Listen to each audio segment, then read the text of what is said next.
ಶ್ರೀ ಗುರುಭ್ಯೋ ನಮಃ. ಹರಿ ಓಂ. ಶುದ್ಧಾನಂದೋರು ಸಂವಿದ್ಯುತಿ ಫಲಬಹುಲೌದಾರ್ಯವೀರ್ಯಾದಿದೇಹಂ ಚಿಂತಾ ಸಂತಾಪಲೇಪೋದ್ಭವಮೂರ್ತಿಮುಖರಾಶೇಷದೋಷಾತಿದೂರಂ ಸದ್ಭಿರ್ವೈರಾಗ್ಯಭಕ್ತಿಶ್ರುತಿಮತಿನಿಯತಧ್ಯಾನಜಜ್ಞಾನಯೋಗಾತ್ ಗಮ್ಯಂ ವಂದೇ ಮುಕುಂದಾಭಿಧಮಮಲಮಲಂ ಬ್ರಹ್ಮವೇದಾಂತವಿದ್ಯಂ ಅಭ್ರಮಂ ಭಂಗರಹಿತಂ ಅಜಡಂ ವಿಮಲಂ ಸದಾ ಆನಂದತೀರ್ಥಮತುಳಂ ಭಜೆ ತಾಪತ್ರಯಾಪಹಂ ಮೂಕೋಪಿ ಯತ್ಪ್ರಸಾದೇನ ಮುಕುಂದ ಶಯನಾಯತೆ ರಾಜರಾಜಾಯತೆ ರಿಕ್ತೋ ರಾಘವೇಂದ್ರಂ ತಮಾಶ್ರಯೇ ಆಪಾದಮೌಲಿಪರ್ಯಂತಂ ಗುರುಣಾಮಾಕೃತಿಂ ಸ್ಮರೇತ್ ತೇನ ವಿಘ್ನಾಃ ಪ್ರಣಶ್ಯಂತಿ ಸಿದ್ಧ್ಯಂತಿ ಚ ಮನೋರಥಾಃ. ಶ್ರೀ ಹರಿವಾಯು ಗುರುಗಳ ಚರಣಾರವಿಂದಗಳಲ್ಲಿ ಭಕ್ತಿಪೂರ್ವಕ ಪ್ರಣಾಮಗಳನ್ನು ಅರ್ಪಿಸಿ, ನಿನ್ನೆ ಶ್ರೀರಾಮಚಂದ್ರನ ಚರಿತ್ರೆಯನ್ನ ಹೇಳ್ತಾ ಹೇಳ್ತಾ ಶ್ರೀರಾಮ ಚಿತ್ರಕೂಟಕ್ಕೆ ಬಂದ ಅಂತ ಒಂದು ಪ್ರಸಂಗ ಬಂತು. ತೀರ್ತ್ವಾ ಕೃಷ್ಣಾಂ ಪ್ರಯಾತಃ ಅವತು ನಿಜಮಮಲಂ ಚಿತ್ರಕೂಟಂ ಪ್ರಪನ್ನಃ ಸ್ವಾಂಬಾಭಿರ್ಭ್ರಾತರಂ ತಂ ಶ್ರುತಜನಕಗತಿಃ ಸಾಂತ್ವಯನ್ ಯುಕ್ತತೀರ್ಥಃ. ಯುಕ್ತತೀರ್ಥಃ ಅಂದ್ರೆ ಮಂತ್ರಾಲಯ ಪ್ರಭು. ಚಿತ್ರಕೂಟಕ್ಕೆ ಬಂದಾಗ ದಶರಥನ ಮರಣದ ವಾರ್ತೆ ಕೇಳಿದ. ದಶರಥನಿಗಾಗಿ ಇಂಥ ಒಂದು ಹುಲ್ಲಿನ ಶರೀರವನ್ನು ನಿರ್ಮಾಣ ಮಾಡಿ ಅದಕ್ಕೆ ಸಂಸ್ಕಾರ ಮಾಡಿದ. ಸಂಸ್ಕಾರ ಮಾಡಿ ಆಮೇಲೆ ತರ್ಪಣವನ್ನು ಕೊಟ್ಟ. ಇದು ರಾಮಾಯಣದಲ್ಲಿ ಬಂದ ಒಂದು ಘಟನೆ. ಇದರಿಂದ ನಮಗೆ ತಿಳಿಸೋ ಸಂದೇಶ ಏನು? ಭಗವಂತ ತಂದೆ ಇದ್ದಾಗ ಹೇಗೆ ನಾವು ಅವನೊಟ್ಟಿಗೆ ಅವನಿಂದ ಉಪಕೃತರಾಗಿ ಅವನೊಟ್ಟಿಗೆ ಇದ್ದು ನಾನಾ ರೀತಿಯಿಂದ ಬೆರೆತಿರ್ತೇವೆ. ತಂದೆ ದೇಹ ಕೊಟ್ಟವನು, ತಾಯಿ ದೇಹ ಕೊಟ್ಟವಳು. ಅವರ ಋಣ ಮಕ್ಕಳ ಮೇಲೆ ಇದ್ದೇ ಇರ್ತದೆ. ಈ ಕಲ್ಪನೆಯೇ ಇಲ್ಲದೆ ಕೆಲವರು ಬೆಳೀತಿದ್ದಾರೆ. ಈಗ ನಮಗೆ ತಂದೆ ತಾಯಿದ್ರು ಮಾಡಿಲ್ಲ, ನಾವೇ ಎಲ್ಲ ಮಾಡಿದ್ದೇವೆ ಅನ್ನೋರು ಇದ್ದಾರೆ. ಈ ತರ್ಕಕ್ಕೆ ಉತ್ತರ ಇಲ್ಲ. ಮನುಷ್ಯ ಇತ್ತೀಚೆಗೆ ಏನಾಗ್ತಿದ್ದಾನೆ ಬರ್ತಾ ಬರ್ತಾ, ಅವನದೇ ಆದ ದುಡಿಮೆ, ಅವನಿಗೆ ಸಿಗ್ತಾ ಇರುವ ಪದವಿ, ಅವನು ಕಲಿತಂತಹ ಕೆಲವು ವಿದ್ಯೆ, ಅಕ್ಷರ ವಿದ್ಯೆ, ಎಲ್ಲೋ ಒಂದು ಕಡೆಯಿಂದ ತನಗಿಂತ ಹಿರಿಯರಾದ ತಂದೆ ತಾಯಂದ್ರ ಬಗ್ಗೆ ಒಂದು ಅಸಡ್ಡೆ, ತಿರಸ್ಕಾರವನ್ನು ಮೂಡಿಸ್ಕೊಳ್ತಾನೆ. ಎಲ್ಲರೂ ಹಾಗೆ ಅಂತಲ್ಲ, ಕೆಲವರು ಹಾಗೆ ಮೂಡಿಸ್ಕೊಳ್ತಾ ಇದ್ದಾರೆ.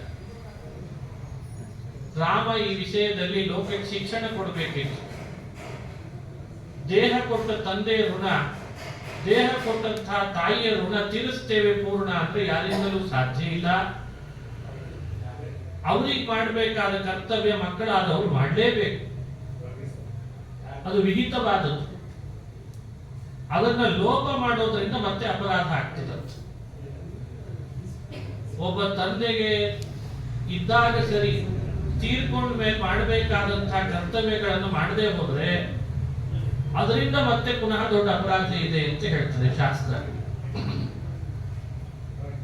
ಕೆಲವು ಕೇಳಿದ್ದಿದೆ, ಅಲ್ಲ ಈಗ ಅವರ ಹೋದ್ರಲ್ಲ ಮೊನ್ನೆ, ಅವರ ತಂದೆ ಈಗ ಎಲ್ಲಿ ಹುಟ್ಟಿದ್ದಾರೆ ಅಂತ ಆಚಾರ್ಯ ನಿಮಗೆ ಗೊತ್ತಿದೆ ಅಂತ ಕೇಳ್ತಾರೆ. ಈಗ ಅವ್ರು ಎಲ್ಲಿ ಹುಟ್ಟಿದ್ದಾರೆ ಅಂತ ನಿಮ್ಗೆ ಗೊತ್ತಿದೆನಾ? ಅವ್ರು ಯಾವುದೋ ಜನ್ಮದಲ್ಲಿ ಹುಟ್ಟಿರ್ತಾರೆ. ಹುಲಿನೋ, ಸಿಂಹನೋ, ಕರಡಿನೋ, ಹಿಂಗೇನೋ ಆಗಿ ಹುಟ್ಟಿರ್ತಾರೆ ಅಂತ ನೀವೇ ಹೇಳ್ತೀರಿ. ಶಾಸ್ತ್ರ ಹೇಳೋರು ನೀವೇ ಹೇಳ್ತೀರಿ. ಅವ್ರು ಎಲ್ಲೋ ಹುಟ್ಟಿದಾಗ ನಾವಿಲ್ಲಿ ಕೊಡುವಂತಹ ತರ್ಪಣ, ತಿಲ, ಈ ಪಿಂಡ ಪ್ರದಾನ ಇದೆಲ್ಲ ಅವ್ರಿಗೆ ಹ್ಯಾಕ್ ಸಲ್ತದೆ? ಅದೇ ನಾವೇನೋ ಇಲ್ಲಿ ತಿಲತರ್ಪಣ ಕೊಟ್ಟು ಕೂಡಲೇ ಅವ್ರಿಗೆ ಸೇರ್ಬಿಡ್ತದೆ. ಇದೇನ್ ವಾದ? ಹಾಗಾಗಿ ಇದನ್ನೆಲ್ಲ ನಾವು ಮಾಡಲ್ಲ. ಹಿಂದಿನ ಕಾಲದಲ್ಲೆಲ್ಲ ಮಾಡ್ತಾ ಇದ್ರು, ಅದು ಬೇರೆ ವಿಚಾರ. ಇದು ನಮ್ಮ ಕಾಲನೇ ಬೇರೆ ಅಂತ. ಕಾಲ ಬೇರೆ, ದೇಶ ಬೇರೆ, ವೇಷ ಬೇರೆ, ಇವತ್ತಿನ ಸಂಸ್ಕೃತಿ ಎಲ್ಲ ಬೇರೆ. ಹಾಗಾಗಿ ನಾವು ಯಾರು ಇವತ್ತು ತಂದೆಗೆ ತರ್ಪಣ ಕೊಡೋದ್ರ ಕಡೆ ಅಷ್ಟು ಗಮನ ಹರಿಸಲ್ಲ ಅಂತ. ಇದೆಲ್ಲ ಇವತ್ತು ಬಹಳ ಚರ್ಚೆಗೆ ಗ್ರಾಸ ಆಗಿದೆ. ಇಲ್ಲಿಡುವ ಪಿಂಡ ಪ್ರದಾನದಿಂದ ಅಲ್ಲೆಲ್ಲೋ ಇರುವ ತಂದೆಗೆ ಪ್ರೀತಿ ಆಗ್ತದೆ ಅಂತ ನೀವು ಪುರಾಣದ ಕಥೆ ಹೇಳ್ತೀರಷ್ಟೇ. ಆತ ಹುಲಿಯಾಗಿ ಹುಟ್ಟಿದ್ರೆ ನಿಮ್ ಪಿಂಡ ಹೇಗೆ ತಿಂತಾನೆ ಹೇಳ್ರಿ ಆಚಾರ್ಯ ಅಂತ. ಪ್ರಶ್ನೆ ಸರಿ ಇದೆ, ಚೆನ್ನಾಗಿದೆ. ಅವನೇನಾದ್ರೂ ಲೋಕದಲ್ಲಿ ಸಿಂಹ ಆಗಿ ಹುಟ್ಟಿರ್ತಾನೆ, ಎಷ್ಟು ಹುಟ್ಟಿದ ಕೂಡಲೇ ಮತ್ತೆ ಜೀವಿ ಯಾವ್ದಾವ್ದೋ ಜನ್ಮದಲ್ಲಿ ಹುಟ್ಟುತ್ತಾನೆ ಅಂತ ನೀವೇ ಪುರಾಣದಲ್ಲಿ ಹೇಳಿದ್ದಲ್ವಾ? ಅವನು ಸಿಂಹ ಆಗಿ ಹುಟ್ಟಿರ್ತಾನೆ. ನೀವಿಲ್ಲಿ ಶ್ರಾದ್ದ ಮಾಡ್ತೀನಿ ಅನ್ನೋ ಹೆಸರಿನಲ್ಲಿ ಇಡೋದು ಅನ್ನದ ಪಿಂಡವೋ ಏನೋ ಇಡ್ತೀರಿ. ಅವ್ನಿಗೆ ಹ್ಯಾಕ್ ಸೇರ್ಬೇಕದು? ಇಂಥವೆಲ್ಲ ಹುಚ್ಚುಚ್ಚು ನಮಗೆ ಹೇಳಲಿಕ್ಕೆ ಹೋಗ್ಬೇಡ್ರಿ. ನಮಗೆ ಎಲ್ಲಿ ಬೇಕೋ ಅಲ್ಲಿ ದಾನ ಮಾಡ್ತೀವಿ ಅಂತ. ಮತ್ತೆ ಇವರೇ ನಾಸ್ತಿಕರು ಅಂತಲ್ಲ ಈ ತರ್ಕ ಮಾಡೋರು. ಅದ್ರ ಬದಲು ಬಡವರಿಗೆ ಒಂದೇನೋ ಹಸಿದಿರ್ತಾರೆ, ಅವ್ರಿಗೆ ದಾನ ಮಾಡಿಬಿಡ್ಲಿ, ಅದರಿಂದ ಅವ ಪ್ರೀತನಾಗ್ಲಿ ಅಂತ. ಮತ್ತೆ ಈ ಕಡೆ ಪೂರ್ಣ ತಿಳಿದಿದೆ ಅಂದ್ರೆ ತಿಳಿದಿದೆ ಅಂತಿಲ್ಲ, ತಿಳಿದಿಲ್ಲ ಅಂದ್ರೆ ತಿಳಿದಿಲ್ಲ ಅಂತಿಲ್ಲ. ಇಂಥವ್ರನ್ನ ಹ್ಯಾಕ್ ಸರಿ ದಾರಿಗೆ ತರಬೇಕು ಅಂತ ಸಮಸ್ಯೆ ಆಗಿದೆ ಇವತ್ತು ಸಮಾಜದಲ್ಲಿ. ಪೂರ್ಣ ಏನೂ ಮಾಡಲ್ಲ ಅಂತ ಬಿಟ್ಕೊಂಡು ಹೋಗೋರು ಒಂದು ಜನರೇಷನ್, ಮಾಡದೆ ಬಿಟ್ರೆ ಏನಾಗ್ಬಿಡ್ತದೋ ಅಂತ ಹೇಳಿ ಭಯದಿಂದ ಒಟ್ಟು ಯಾವುದೋ ಒಂದು ರೀತಿಯಲ್ಲಿ ಒಂದು ದಾನ ಮಾಡಿಬಿಡ್ತೇವೆ. ಅವತ್ತು ನಮಗೇನು ಬೇಕೋ ಅದನ್ನು ಮಾಡ್ತೀವಿ. ನೀವು ಹೇಳಿದ್ದೇ ಮಾಡಬೇಕು ಅಂತಲ್ಲ. ಅದ್ರ ಬಗ್ಗೆ ಮತ್ತೆ ಪ್ರಶ್ನೆ ಕೇಳಿದ್ರೆ ಒಂದು ಚೆನ್ನಾಗಿ ಉತ್ತರ ಕೊಟ್ಟ ಒಬ್ಬ ಮಗ. ನಮ್ಮ ತಂದೆಗೆ ಈ ಸ್ವೀಟ್ ಅಂದ್ರೆ ಬಹಳ ಇಷ್ಟ ಇತ್ತು. ನೋಡಿ ಇದೊಂದು ಅಂದ್ರೆ ಅವ್ರು ಬದುಕಿದಾಗ ಆ ಸ್ವೀಟ್ ಬಹಳ ಇಷ್ಟ ಇತ್ತು, ಅದಕ್ಕೆ ನಾವು ನೀವು ಹೇಳಿದಾಗೆ ಶ್ರಾದ್ದ ಮಾಡೋದಕ್ಕಿಂತಲೂ ಆ ಸ್ವೀಟ್ ಚೆನ್ನಾಗಿ ಮಾಡಿಸಿ ಹಾಕಿಸ್ಬಿಡ್ತೀವಿ ಯಾರಿಗಾದ್ರು. ಅದರಿಂದ ದೇವರ ಪ್ರೀತನಾಗ್ಲಿ, ತಂದೆ ಪ್ರೀತನಾಗ್ಲಿ, ದೇವರು ತಂದೆ ಪ್ರೀತನಾಗ್ಲಿ. ಈ ಥರದ ದುರ್ವರ್ತನೆಗಳು ಅಂದ್ರೆ ಶಾಸ್ತ್ರಕ್ಕೆ ವಿರುದ್ಧವಾದ ದುರ್ವರ್ತನೆ ಅಂದ್ರೇನು? ಶಾಸ್ತ್ರಕ್ಕೆ ವಿರುದ್ಧವಾದ, ಇದಕ್ಕೆ ವಿಹಿತಾಚರಣೆ ಅಂತ ಹೆಸರಿಟ್ರು ಶಾಸ್ತ್ರಗಳಲ್ಲಿ. ವಿಹಿತಾಚರಣೆ, ವಿಹಿತ ಅಂದ್ರೆ ಏನು? ಶಾಸ್ತ್ರದಲ್ಲಿ ಹೇಳದೇ ಇದ್ದದ್ದು ತನ್ನ ತರ್ಕದಿಂದ ಇದೊಂದು ಆಚರಣೆ ಅಂತ ಲೋಕದಲ್ಲಿ ಹುಟ್ಟಾಕ್ತಾನೆ. ಅದು ತಾನು ಅಲ್ಲಿ ಹೇಳಿರಲ್ಲ, ಇದು ತನ್ನ ತರ್ಕದಿಂದ ಮಾಡ್ತಾನೆ. ಇದು ಮುಂದೆ ಯಾರೋ ಒಬ್ಬ ಇನ್ನೊಬ್ಬ ನೋಡ್ತಾನೆ, ಅವ ಮಾಡಿದ್ದನ್ನು ನೋಡಿ ಅವನಿಗೆ ಅದು ಖುಷಿ, ಇದು ಏನು ಭಾರಿ ಸೈಂಟಿಫಿಕ್ ಆಗಿದೆ ಅಂತ ಶುರು ಆಗ್ತದೆ ಅವನಿಗೆ. ಅವ ಅದನ್ನು ಮುಂದುವರಿಸ್ತಾನೆ, ಅಂತೂ ಇದನ್ನು ಬಿಡಿಸ್ತಾನೆ, ಅದನ್ನು ಮುಂದುವರಿಸ್ತಾನೆ. ಆಮೇಲೆ ಇನ್ನೊಬ್ಬ ಬರ್ತಾನೆ, ಅವ ಏನ್ ಮಾಡ್ತಾನೆ, ಇದ್ರಲ್ಲಿ ಮತ್ತೆ ಮಾಡಿಫೈ ಮಾಡ್ತಾನೆ. ನಿಮ್ದು ಯಾಕೋ ಸ್ವಲ್ಪ ಹೆಚ್ಚು ಕಡಿಮೆ ಅನ್ನಿಸ್ತಾ ಆಚಾರ್ಯ, ನಾವು ಇನ್ನೊಂದು ರೀತಿ ಕಂಡುಕೊಂಡಿದ್ದೀವಿ ಅಂತ ಅವನು ಇನ್ನೊಂದು ಆಡ್ತಾನೆ. ಹಿಂಗ್ ಹೋದ್ರೆ ಈ ಸಿಸ್ಟಮೇ ಕರೆಕ್ಟ್ ಆಗಿಬಿಡ್ತದೆ. ಅದಕ್ಕೆ ತಸ್ಮಾತ್ ಶಾಸ್ತ್ರಂ ಪ್ರಮಾಣಂತೆ ಕಾರ್ಯ ವ್ಯವಸ್ಥಿತೋ ಅಂತ ಶ್ರೀಕೃಷ್ಣ ಪರಮಾತ್ಮ ಹೇಳಿದ. ನೀನ್ ಇಂಥದ್ದನ್ನ ಮಾಡಬೇಕು, ಅದರಿಂದ ಹೀಗೆ ಪ್ರೀತರಾಗ್ತಾರೆ, ಋಣ ಪರಿಹಾರ ಆಗ್ತದೆ ಅನ್ನಲಿಕ್ಕೆ ನಿನ್ನ ತರ್ಕವನ್ನು ಯೂಸ್ ಮಾಡಬೇಡ, ನಿನ್ನ ಲಾಜಿಕ್ ಹಾಕ್ಬೇಡ. ಶಾಸ್ತ್ರಂ ಪ್ರಮಾಣಂತೆ ಕಾರ್ಯ ವ್ಯವಸ್ಥಿತೋ, ಇದನ್ನು ಹೀಗೆ ಮಾಡಿದ್ರೆ ಅವರಿಗೆ ಪ್ರೀತಿ ಆಗ್ತದೆ ಅಂತ ಒಂದು ಶಾಸ್ತ್ರದ ಯಾವುದಾದ್ರೂ ಆಧಾರ ನೋಡು, ಅದಕ್ಕೆ ಅನುಗುಣವಾಗಿ ನಿನ್ನ ಆಚರಣೆಗೆ ತಗೊಂಡು. ಶ್ರಾದ್ದ ಹೀಗೆ ಮಾಡಬೇಕು, ಹೀಗೆ ಮಾಡಬಾರ್ದು ಅನ್ಲಿಕ್ಕೆ ಒಂದು ವ್ಯವಸ್ಥೆ ಇದೆ ಅಲ್ಲ. ಒಬ್ಬ ಹಿರಿಯರು ಹೇಳ್ತಾರೆ, ಅದಕ್ಕೆ ವ್ಯಾಸರು ಸ್ಮೃತಿಯಲ್ಲೂ ಹೇಳಿದ್ದಾರೆ, ವೇದವ್ಯಾಸರು ಹೇಳಿದ್ದಾರೆ ಈ ವಿಷಯವನ್ನು. ಎಲ್ಲೋ ಹುಟ್ಟಿದ ವ್ಯಕ್ತಿಗೆ ಇಲ್ಲಿ ಮಾಡೋ ಶ್ರಾದ್ದದಿಂದ ಪ್ರೀತಿ ಆಗ್ತದಾ ಇಲ್ವಾ? ಅವರೊಂದು ದೃಷ್ಟಾಂತ ಕೊಟ್ಟು ಸಮರ್ಥಿಸ್ತಾರೆ. ಮತ್ಸಿ ಕೂರ್ಮೀಚ ಧನ್ವಿನಃ ಯಥಾ ತೇ ತೃಪ್ತಿ ಮಾಯಾಂತಿ ಶ್ರಾದ್ದೇನ ಪಿತರಸ್ತಥಾ ಅಂತ. ಇದು ವ್ಯಾಸರು ಹೇಳಿಕೊಟ್ಟ ಮಾತು. ಮೀನಿದೆ, ತನ್ನ ಮರಿಗಳನ್ನು ಹಾಕ್ತದೆ. ಸ್ಪರ್ಶನ ಧ್ಯಾನ ಸಂಸ್ಪರ್ಶ ಅಂತ. ಮೀನಿಗೆ ತನ್ನ ಮರಿಯನ್ನು ಬೆಳೆಸಲಿಕ್ಕೆ ಎದೆ ಒಳಗೆ ಹಾಲಿಲ್ಲ, ಆದ್ರೆ ಮರಿ ಮೀನು ಬೆಳೀತದಲ್ಲ ಯಾವುದರಿಂದ ಅಂತ ಪ್ರಶ್ನೆ. ಆಮೇಲೆ ಹಾಲು ಕುಡಿಸೇ ಬೆಳೆಸೋದು ಅಂತಿಲ್ಲ, ಆದ್ರೆ ಆಮೇನು ತನ್ನ ಮರಿಯನ್ನ ಆಮೆ ಬೆಳೆಸ್ತದಲ್ಲ ಹೇಗೆ ಅಂತ ಪ್ರಶ್ನೆ. ಕೆಲವು ಪಕ್ಷಿ ವಿಶೇಷಗಳಿವೆ. ಅವು ಕೂಡ ತಮ್ಮ ಮರಿಗಳನ್ನು ಬೆಳೆಸ್ತಾವಲ್ಲ, ಆಹಾರ ತಿನ್ನಿಸ್ಲಿಕ್ಕೆ ಅವಕಾಶ ಇಲ್ಲ, ಯಾಕೆ ಬಾಯ ತೆಗಿಲಿಕ್ಕೆ ಬರ್ತಿರಲ್ಲ. ಪಕ್ಷಿಗೆ ಆ ಕೂಡಲೇ ಬಾಯಿ ತೆಗಿಲಿಕ್ಕೆ ಬರಲ್ಲ, ಮೊಟ್ಟೆಯಿಂದ ಹೊರಗೆ ಬಂದ ಕೂಡಲೇನೆ, ಆದ್ರೂ ಬೆಳಿತಾವಲ್ಲ ಹೇಗೆ? ಅದಕ್ಕೆ ಅವರು ವಿವರಣೆ ಹೇಳ್ತಾರೆ. ದರ್ಶನ ಧ್ಯಾನ ಸಂಸ್ಪರ್ಶ ಅಂತ. ದರ್ಶನ ಅಂದ್ರೆ ಮರಿ ಮೀನು ಎಲ್ಲೇ ಇದ್ರು ತಾಯಿ ಮೀನು ಒಂದ್ಸಲಿ ಕಣ್ಣಿನಿಂದ ನೋಡ್ತದಂತದನ್ನು. ಆ ತಾಯಿ ಮೀನಿನ ನೋಟ ಮರಿ ಮೀನಿನ ಬೆಳವಣಿಗೆ ಕಾರಣ ಆಗ್ತದೆ. ಆಮೆ, ಕೆಲವು ಪಕ್ಷಿಗಳು, ಆಮೆಗಳೇನ್ ಮಾಡ್ತಾವೆ, ಎಲ್ಲೋ ತಾವು ಆಮೆ ತಮ್ಮ ಮರಿಗಳನ್ನು ಹಾಕ್ತಾರೆ. ತಾಯಿ ಆಮೆ ಇನ್ನೆಲ್ಲೋ ಇರ್ತದೆ, ಆಮೆ ಅಂದ್ರೆ ತಾಂಬೆ. ಆದ್ರೆ ನನ್ನ ಮರಿ ಅಲ್ಲಿ ಇದೆ ಅಂತ ಅದಕ್ಕೆ ಯೋಚನೆ ಮಾಡ್ತಿರ್ತದಲ್ಲ, ಆಗ ಆ ಮರಿ ಬೆಳವಣಿಗೆ ಆಗ್ತಿರ್ತದ. ಧ್ಯಾನ, ನನ್ ಮರಿಯದು ಅಂತ ಅದು ಯೋಚನೆ ಮಾಡ್ತದೆ. ಯೋಚನೆ ಮಾಡಿದ್ದಕ್ಕೆ ಆ ಆಮೆ ಬೆಳವಣಿಗೆ ಆಗ್ತದ. ಸಂಸ್ಪರ್ಶ, ಕೆಲವು ಪಕ್ಷಿಗಳು ಮೊಟ್ಟೆ ಹಾಕಿದ್ಮೇಲೆ ಬೆಳಿತಾವಲ್ಲ, ಹೇಗೆ ಬೆಳಿತಾವೆ? ದಿನಾ ಬಂದು ತಾಯಿ ಪಕ್ಷಿ ಆ ಮರಿ ಪಕ್ಷಿಗೆ ತನ್ನ ಶಾಖೆ ಕೊಡ್ತದಂತೆ. ಇವತ್ತು ತಾಯಿ ತನ್ನ ದೇಹದ ಶಾಖೆಯನ್ನು ಮಗು ಕೊಟ್ರೆ ಮಗುವಿನ ಬೆಳವಣಿಗೆ ಆಗ್ತದೆ ಅನ್ನೋದನ್ನ ಸೈನ್ಸು ಒಪ್ಕೊಂಡ್ತು. ಹಾಗಾಗಿ ತಾಯಿ ಗಟ್ಟಿ ಅಪ್ಕೊಂಡು ಮಕ್ಕಳನ್ನ ಸ್ವಲ್ಪ ಹೊತ್ತು ಯಾವಾಗಲೂ ಕೂಡ್ಬೇಕಂತೆ ಅವುಗಳ ಬೆಳವಣಿಗೆ ಹಂತದಲ್ಲಿ. ಆ ತಾಯಿ ದೇಹದ ಶಾಖ ಮಕ್ಕಳ ಬೆಳವಣಿಗೆ ಕಾರಣ ಆಗ್ತಾ ಇದೆ. ಇವೆಲ್ಲ ಒಪ್ಪಿಕೊಡ್ತೇವಲ್ಲ. ಇಲ್ಲಿ ನೆಟ್ವರ್ಕ್ ಹ್ಯಾಕ್ ಪಾಸ್ ಆಯ್ತು, ಡಿವೈಸೇ ಇಲ್ಲ, ಯಾವುದು ಕಣ್ಣಿಗಂತೂ ಕಾಣಿಸ್ತಾ ಇಲ್ಲಲ್ಲ. ಅದೇ ನೋಟದಿಂದ ಬೆಳವಣಿಗೆ ಒಪ್ಪಿಕೊಡುತ್ತದೆ, ಮನಸ್ಸಿನಲ್ಲಿ ಆಲೋಚನೆಯಿಂದ ಆಮೆಗಳಿಗೆ ಬೆಳವಣಿಗೆ ಒಪ್ಪಿಕೊಡುತ್ತದೆ, ಸ್ಪರ್ಶದಿಂದ ಬೆಳವಣಿಗೆ ಒಪ್ಪಿಕೊಳ್ಳುತ್ತದೆ, ತೃಪ್ತಿ ಒಪ್ಪಿಕೊಳ್ಳುತ್ತದೆ. ಅಂದ್ರೆ ನೀವು ಯಾರ ಉದ್ದೇಶವಾಗಿ ಶ್ರಾದ್ದ ಮಾಡ್ತೀರಿ, ಶಾಸ್ತ್ರ ಹೇಳಿದ ಪ್ರಮಾಣವನ್ನು ಮಾತ್ರ ಒಪ್ಪಿಕೊಳ್ಳುವುದಿಲ್ಲ ಅಂದ್ರೆ ಇದ್ಯಾವ ಸೀಮೆ ನ್ಯಾಯ ನೋಡಿ. ದರ್ಶನ ಧ್ಯಾನ ಸಂಸ್ಪರ್ಶಾತ್ ಮತ್ಸಿ ಕೂರ್ಮಿ ಚ ಪಕ್ಷಿಣಃ ಯಥಾತೆ ತೃಪ್ತಿ ಮಾಯಾಂತಿ ಶ್ರಾದ್ದೇನ ಪಿತರಸ್ತಥಾ. ಇದು ಶ್ರಾದ್ದದ ವಿಷಯದಲ್ಲಿ ಕೊಟ್ಟ ಒಂದು ಪ್ರಮಾಣ. ಇಂಥ ಎಷ್ಟೋ ಪ್ರಮಾಣಗಳನ್ನು ಕೊಡ್ತಾರೆ ವ್ಯಾಸರು. ಇಷ್ಟು ಆಧಾರ ಇರುವಾಗ ಶ್ರಾದ್ದ ಮಾಡಲಿಕ್ಕಿರುವ ಅರ್ಹತೆಯನ್ನು ಬಳಸಿ ಅವರವರ ತಂದೆಯನ್ನ ತಾಯಿಯನ್ನ ಋಣ ಪರಿಹಾರಾರ್ಥ ವಿಹಿತವಾದ ದೃಷ್ಟಿಯಲ್ಲಿ ಮಾಡಲಿಕ್ಕೆ ಏನ್ ಸಮಸ್ಯೆ? ಇದನ್ನ ಲೋಕಕ್ಕೆ ಶಿಕ್ಷಣ ಕೊಡ್ಲಿಕ್ಕೆ ಶ್ರೀರಾಮಚಂದ್ರ ಶ್ರುತ ಜನಕ ಗತಿ ಸಾಂತ್ವಯನ್ ವ್ಯುಕ್ತ ತೀರ್ಥ ತಂದ್ರ. ವ್ಯುಕ್ತ ತೀರ್ಥ ಅಂದ್ರೆ ಪಿತೃಗಳಿಗೆ ಕೊಡಬೇಕಾದ ತರ್ಪಣ ತೀರ್ಥವನ್ನ ಸ್ವತಃ ಲೋಕ ಶಿಕ್ಷಣಕ್ಕಾಗಿ ರಾಮನು ಮಾಡಿದ ಅಂತ.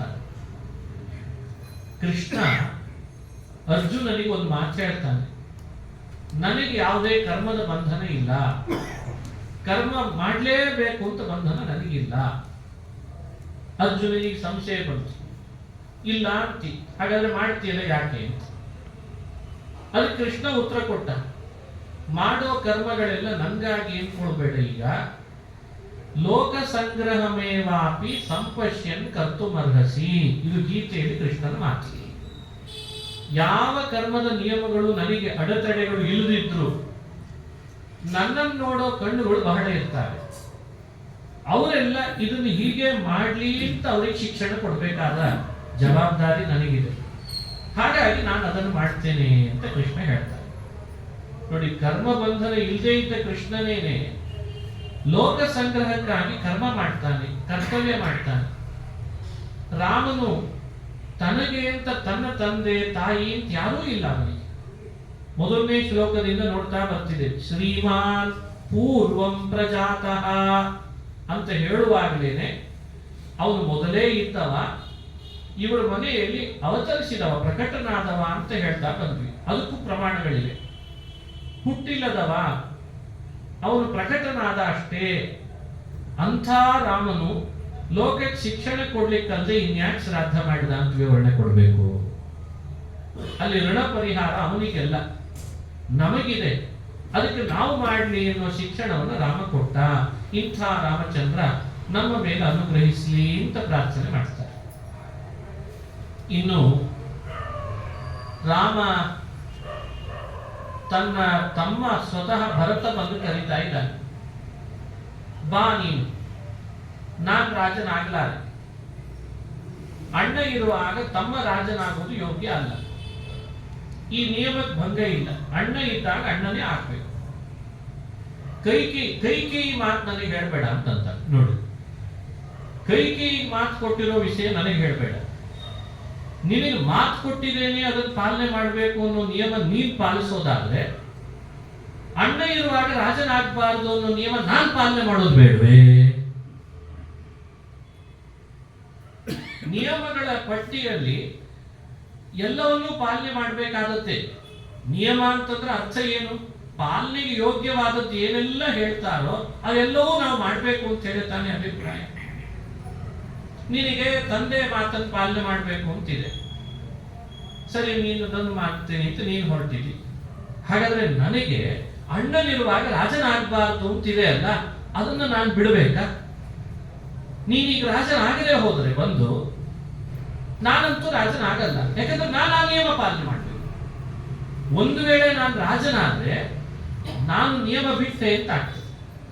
ನಿನಗೆ ರಾಜನಾದ್ರೆ ಅಪ್ಪನ ಮಾತು ಪಾಲನೆ ಮಾಡಲಿಲ್ಲ, ನಿಯಮ ಬಿಟ್ಟಿ ಅಂತ ನಿನಗೆ ಹೇಗಾಗ್ತದೋ, ಈಗ ನಾನು ರಾಜನಾದ್ರೆ ಅಣ್ಣನಿರುವಾಗ ರಾಜನಾಗ್ತಲ್ಲ ಅಂತ ನಾನು ನಿಯಮ ಮೇಲ್ದಾಗ್ತದೆ. ಯಾವುದನ್ನು ಪಾಲನೆ ಮಾಡೋಣ ಹೇಳಿ. ಈ ಗೊಂದಲಕ್ಕೆ ಸಮಸ್ಯೆ, ಈ ಸಮಸ್ಯೆಗೆ ಪರಿಹಾರ ಹೇಗೆ? ಒಂದು ಅಂಶ. ಎರಡನೇ ಅಂಶ, ಪ್ರಜೆಗಳನ್ನು ಪಾಲನೆ ಮಾಡಬೇಕು ಅನ್ನೋದು ಕ್ಷತ್ರಿಯರಿಗೆ ವಿಹಿತ ಕರ್ತವ್ಯ. ನೀನೀಗ ಕಾಡಿಗೆ ಬಂದಿ ಅಂತ ಆಯ್ತಲ್ಲ, ಕಾರಣ ಹೇಳ್ತಿದ್ದಿ ತಂದೆ ಮಾತನ್ನು ಮೀರಬಾರದು ಅಂತ ಕಾಡಿಗೆ ಬಂದೆ ಅಂತ. ಹಾಗಾದ್ರೆ ಕ್ಷತ್ರಿಯನಾಗಿ ಹುಟ್ಟಿ ಪ್ರಜಾಪಾಲನೆ ಮಾಡ್ಲಿಲ್ಲಲ್ಲ ಅನ್ನೋ ನಿಯಮ ನಿನ್ನಿಂದಲೂ ಬಿಟ್ಟಾಗಾಯ್ತಲ್ಲ. ರಾಮ, ಇದಕ್ಕೆ ನಿನ್ನ ಉತ್ತರ ಏನು? ನೋಡಿ, ಭರತನ ಮಾತು ರಾಮನ ಬಾಯಿ ಕಟ್ಟಿಸುವಂತೆ ಮಾಡ್ತದೆ ಅಂತ ಹೇಳಲಿಕ್ಕೆ ಇದೆಲ್ಲ ಅಂಶಗಳನ್ನು ನೀವು ಮುಂದೆ ಇಡ್ತಾ ಇದ್ದೆ. ಹಾಗಾದ್ರೆ ಹೀಗೊಂದು ಮಾಡ್ಬೋದಾ ಅಂತ ಭರತ ಒಂದು ಉಪಾಯ ಹೇಳ್ದ. ಏನು ಉಪಾಯ? ನಾನು ಅಣ್ಣನಿರುವಾಗ ರಾಜನಂತೂ ಆಗಲಾರೆ, ಆಗೋದಿಲ್ಲ ಅಂತ ಆಗೋದಿಲ್ಲ. ನೀನು ರಾಜನಾಗ್ಲಿಕ್ಕೆ ಮನೆಗೆ ಬರಲ್ಲ, ನಾನು ಅಪ್ಪನಿಗೆ ಮಾತು ಕೊಟ್ಟಿದ್ದೇನೆ ಅಂತ ಇಟ್ಕೊಂಡು ಕೂತಿದ್ದಿ. ಈ ವಿಷಯದೊಳಗೆ ನಾನು ಹುಡುಕೊಂಡದ್ದು ಹೀಗೆ ಎಂದ ಭರತ. ಒಂದು ಕೆಲಸ ಮಾಡು, ನಾನ್ ಬೇಕಂದ್ರೆ ಅಪ್ಪನ ಮಾತು ಪಾಲನೆ ಮಾಡ್ಬೇಕಲ್ಲ ಅಂತ ಕಾಡಿನಲ್ಲಿ ವನವಾಸ ಮುಗಿಸ್ಕೊಂಡು ಬರ್ತೇನೆ. ನೀನು ರಾಜನಾಯ್ತು, ಪ್ರಜಾಪಾಲನೆ ಮಾಡಿದಾಗೂ ಆಯ್ತು. ಅಪ್ಪನ ಮಾತು ಮೀರ್ದ ಅಂತಲ್ಲ, ಅದನ್ನ ನಾನು ಮಾಡ್ತೇನೆ. ನಾನು ವನವಾಸ ಮಾಡ್ತೇನೆ, ನೀನು ಪ್ರಜೆಗಳನ್ನು ಪಾಲನೆ ಮಾಡಿ ರಾಜನಾಗು. ಈ ರೀತಿ ಮಾಡೋದ್ರಿಂದ ಅಪ್ಪನ ಮಾತು ನಡೆಸಿದ ಹಾಗಾಗ್ತದೆ. ಮೇಲಾಗಿ ಪ್ರಜಾಪಾಲನೆ ಮಾಡಿದ ಧರ್ಮವನ್ನು ನೀನು ನಡೆಸಿದಾಗ್ತದೆ. ಅಣ್ಣನಿದ್ದಾಗಲೇ ತಮ್ಮ ರಾಜನಾದ ಅಂತ ನಿಯಮ ಮೀರಿದಂತ ಒಂದು ಮನಸ್ಸಿನಲ್ಲಿ ಅಳುಕು ನನಗೂ ಇಲ್ಲ ಅಂತ ಆಗ್ತದೆ. ಏನಂತೀ ರಾಮಚಂದ್ರ, ನೀನ್ ಕಾಡಿಗೆ ಬಂದ್ಬಿಡು, ನಾಡಿಗೆ ಬಂದ್ಬಿಡು, ಅಯೋಧ್ಯೆಗೆ ಬಂದ್ಬಿಡು ಅಂತ ಕರೀತಾ ಇದ್ದ. ಏನ್ ಅನಿಸ್ತದೆ ಇದನ್ನು ಕೇಳಿದ್ರೆ? ಏನ್ ಅನಿಸ್ತದೆ ಇದನ್ನು ಕೇಳಿದಾಗ? ಎಂಥ ಅದ್ಭುತ ಪ್ರಸಂಗ ಇದು. ಇನ್ನು ತುಂಬಾ ಇದೆ, ಒಂದೆರಡು ಹೇಳ್ತೀನಿ ನಿಮಗೀಗ ಹಿಂಟ್ಸ್ ತರ. ಯೋಚಿಸ್ಲಿಕ್ಕೆ ಮನುಷ್ಯನಿಗೆ ಶಾಸ್ತ್ರದ ಕಾಯ್ದೆಗಳು, ಸಂವಿಧಾನ ಅಂತ ಬೇಕಂದ್ರೆ ಹೆಸರಿನಿಂದ ಕರಿಬಹುದು, ಅಥವಾ ಅದು ಏನೋ ಅದು ಒಂದು ಹಣೆಪಟ್ಟಿ ಕಟ್ಟೋ ಹಾಗಿಲ್ಲ. ಇತ್ತೀಚೆಗೆ ಹೆಸರು ಹೇಳಿದ್ರೆ ಬಿಡಲಿಕ್ಕೆ ಶುರು ಮಾಡಿದ್ದಾರೆ. ಯಾಕಂದ್ರೆ ಅದು ಒಬ್ಬರಿಗೆ ಆಸ್ತಿ ಅನ್ನೋ ಕೆಲವರು ಮಾತನಾಡ್ತಾ ಇದ್ದಾರೆ. ಅದೊಂದು ಬ್ರ್ಯಾಂಡ್ ಆದಾಗ ಆಗಿದೆ ಅಂತ ಅನಿಸ್ತಾ ಇದೆ ಇತ್ತೀಚೆಗೆ. ಅದು ಒಂದು ಗುಂಪಿಗೆ, ಒಂದು ವರ್ಗಕ್ಕೆ, ಅದು ಅವ್ರಿಗೆ ಮಾತ್ರ ಸೀಮಿತ ಅನ್ನೋ ಹಾಗೂ ಆಯ್ತು. ವೈಚಾರಿಕವಾಗಿ ನಾವು ಮೇಲ್ ಬೆಳಿಬೇಕು, ಯೋಚನೆ ಮಾಡಬಹುದಲ್ಲ ಇದನ್ನ. ರಾಮ ಉತ್ತರ ಕೊಡುವಾಗ ಏನಂತಾನೆ ಹೇಳ್ತಾನೆ ರಾಮ, ನೋಡು ಭರತ, ಸ್ವಧರ್ಮದಲ್ಲಿ ಯಾವತ್ತೂ ಕೂಡ ಪ್ರಾಕ್ಸಿ ಅಂದ್ರೆ ಬದಲಾವಣೆಗಳು ಮಾಡ್ಲಿಕ್ಕೆ ಅವಕಾಶ ಇಲ್ಲ ಅಂತ ಭಗವಂತ. ಸ್ವಧರ್ಮೇ ನಿಧನಂ ಶ್ರೇಯ ಪರಧರ್ಮೋ ಭಯಾವಹ ಅಂತ ಗೀತೆಯಲ್ಲಿ ನಾವು ಕೇಳ್ತೀವಿ ಈ ಮಾತನ್ನು. ಅದಕ್ಕೆ ಈಗ ಅವ್ರವ್ರದೇ ಮೂಗಿನ ಮೇಲೆ ವ್ಯಾಖ್ಯಾನ ಶುರುವಾಯ್ತು. ಮತ್ತೆ ಸ್ವಧರ್ಮೇ ನಿಧನಂ ಶ್ರೇಯ ಅನ್ನೋದಕ್ಕೂ ಬೇರೆ ಬೇರೆ ರೀತಿ ಇಂಟರ್ಪ್ರಿಟೇಷನ್ ಶುರುವಾಯ್ತು. ಅದು ಎಷ್ಟು ಸರಿ ಹೋಗ್ತದೆ ಅದನ್ನ ಆಮೇಲೆ ಚರ್ಚೆ ಮಾಡೋಣ. ಈ ಸ್ವಶಬ್ದ ಹಾಕಿ ಧರ್ಮ ಶಬ್ದವನ್ನು ಆಡಿದಾಗ ಅದರ ನಿಜವಾದ ಅರ್ಥ ಏನ್ ಬರ್ಬೋದು ನೀವೇ ಯೋಚನೆ ಮಾಡ್ಬೋದು. ಒಬ್ಬ ವ್ಯಕ್ತಿ ಅವನು ಹುಟ್ಟಿಗೆ ಮುನ್ನ ಇಂತಿಷ್ಟು ಅವನಿಗೆ ನಿಶ್ಚಯ ಆಗಿಬಿಡ್ತದೆ. ಅವನು ಹುಟ್ಟುವ ಮುನ್ನವೇ ಅವನಿಗೆ ನಿಶ್ಚಯ ಆಗಿರ್ತದೆ. ಏನೇನೆಲ್ಲ ಅಂತಂದ್ರೆ ಇವನೇ ತಂದೆ, ಇವನೇ ತಾಯಿ ಅಂತ ಹೇಗೆ ನಿಶ್ಚಯ ಆಗ್ತದೋ ಇವನಿಗೆ ಇದೇ ಧರ್ಮ ಅನ್ನೋದು ನಿಶ್ಚಯ ಆಗಿರ್ತದೆ. ಅದಕ್ಕೆ ಸ್ವಧರ್ಮ ಅಂತ ಹೆಸರು. ಯಾರು ಹುಟ್ಟುವ ಮುನ್ನವೇ ಹುಟ್ಟುವಾಗಲೇ ಅವನ ಹಿಂದೆ ಅವನ ತಂದೆ ತಾಯಿ ಹೇಗೆ ನಿಶ್ಚಿತವೋ ಅವನಿಗೆ ಯಾವುದು ಧರ್ಮ ಅನ್ನೋದು ಕೂಡ ಅದು ನಿಶ್ಚಿತ. ಅದನ್ನೇ ಸ್ವಧರ್ಮ ಅಂತ ಕರಿಬೇಕಂತ. ಸ್ವಧರ್ಮೇ ನಿಧನಂ ಶ್ರೇಯ ಅಂದ್ರೆ ಅದೇ ಅರ್ಥ. ಇದನ್ನೇ ಕೃಷ್ಣ ಅರ್ಜುನನಿಗೆ ಅಲ್ಲಲ್ಲಿ ಒಂದು ಮಾತಿನಿಂದ ಎಚ್ಚರಿಸ್ತಾನೆ. ಅಭಿಜಾತೋಸಿ ಪಾಂಡವ ಅಂತ. ನೀನೊಂದು ಕ್ಷತ್ರಿಯ ಕುಲದಲ್ಲಿ ಜನ್ಮ ತಳೆದು ಬಂದಿದ್ದಿ. ನೀನು ಹುಟ್ಟುವ ಮುನ್ನವೇ ನಿನಗೆ ಆ ಧರ್ಮ ನಿಶ್ಚಿತವಾಯಿತು. ಯುದ್ಧ ಇಂದು ಅಂತ ನೀನು ಬಿಡ್ತೇನೆ ಅಂತಂದ್ರೆ ನೀನು ಸ್ವಧರ್ಮ ತ್ಯಜಿಸಿದಿ ಅಂತ ಹೇಳಿ ಆಗ್ತದೆ. ಹುಟ್ಟುವ ಮುನ್ನ ನಿಗದಿತ ಆದದನ್ನು ಬಿಟ್ಟರೆ ಹೇಗೆ? ಅದು ಆರಿಸ್ಕೊಳ್ಳಿಕ್ಕೆ ಅವಕಾಶ ಇಲ್ಲ. ಇದರೊಳಗೆ ಆಪ್ಷನ್ನೇ ಇಲ್ಲ. ತರ್ಕ ಇಲ್ಲೇ ಮಾಡ್ಲಿಕ್ಕೆ ಶುರು ಮಾಡಿದ್ದಾರೆ ಎಲ್ಲ.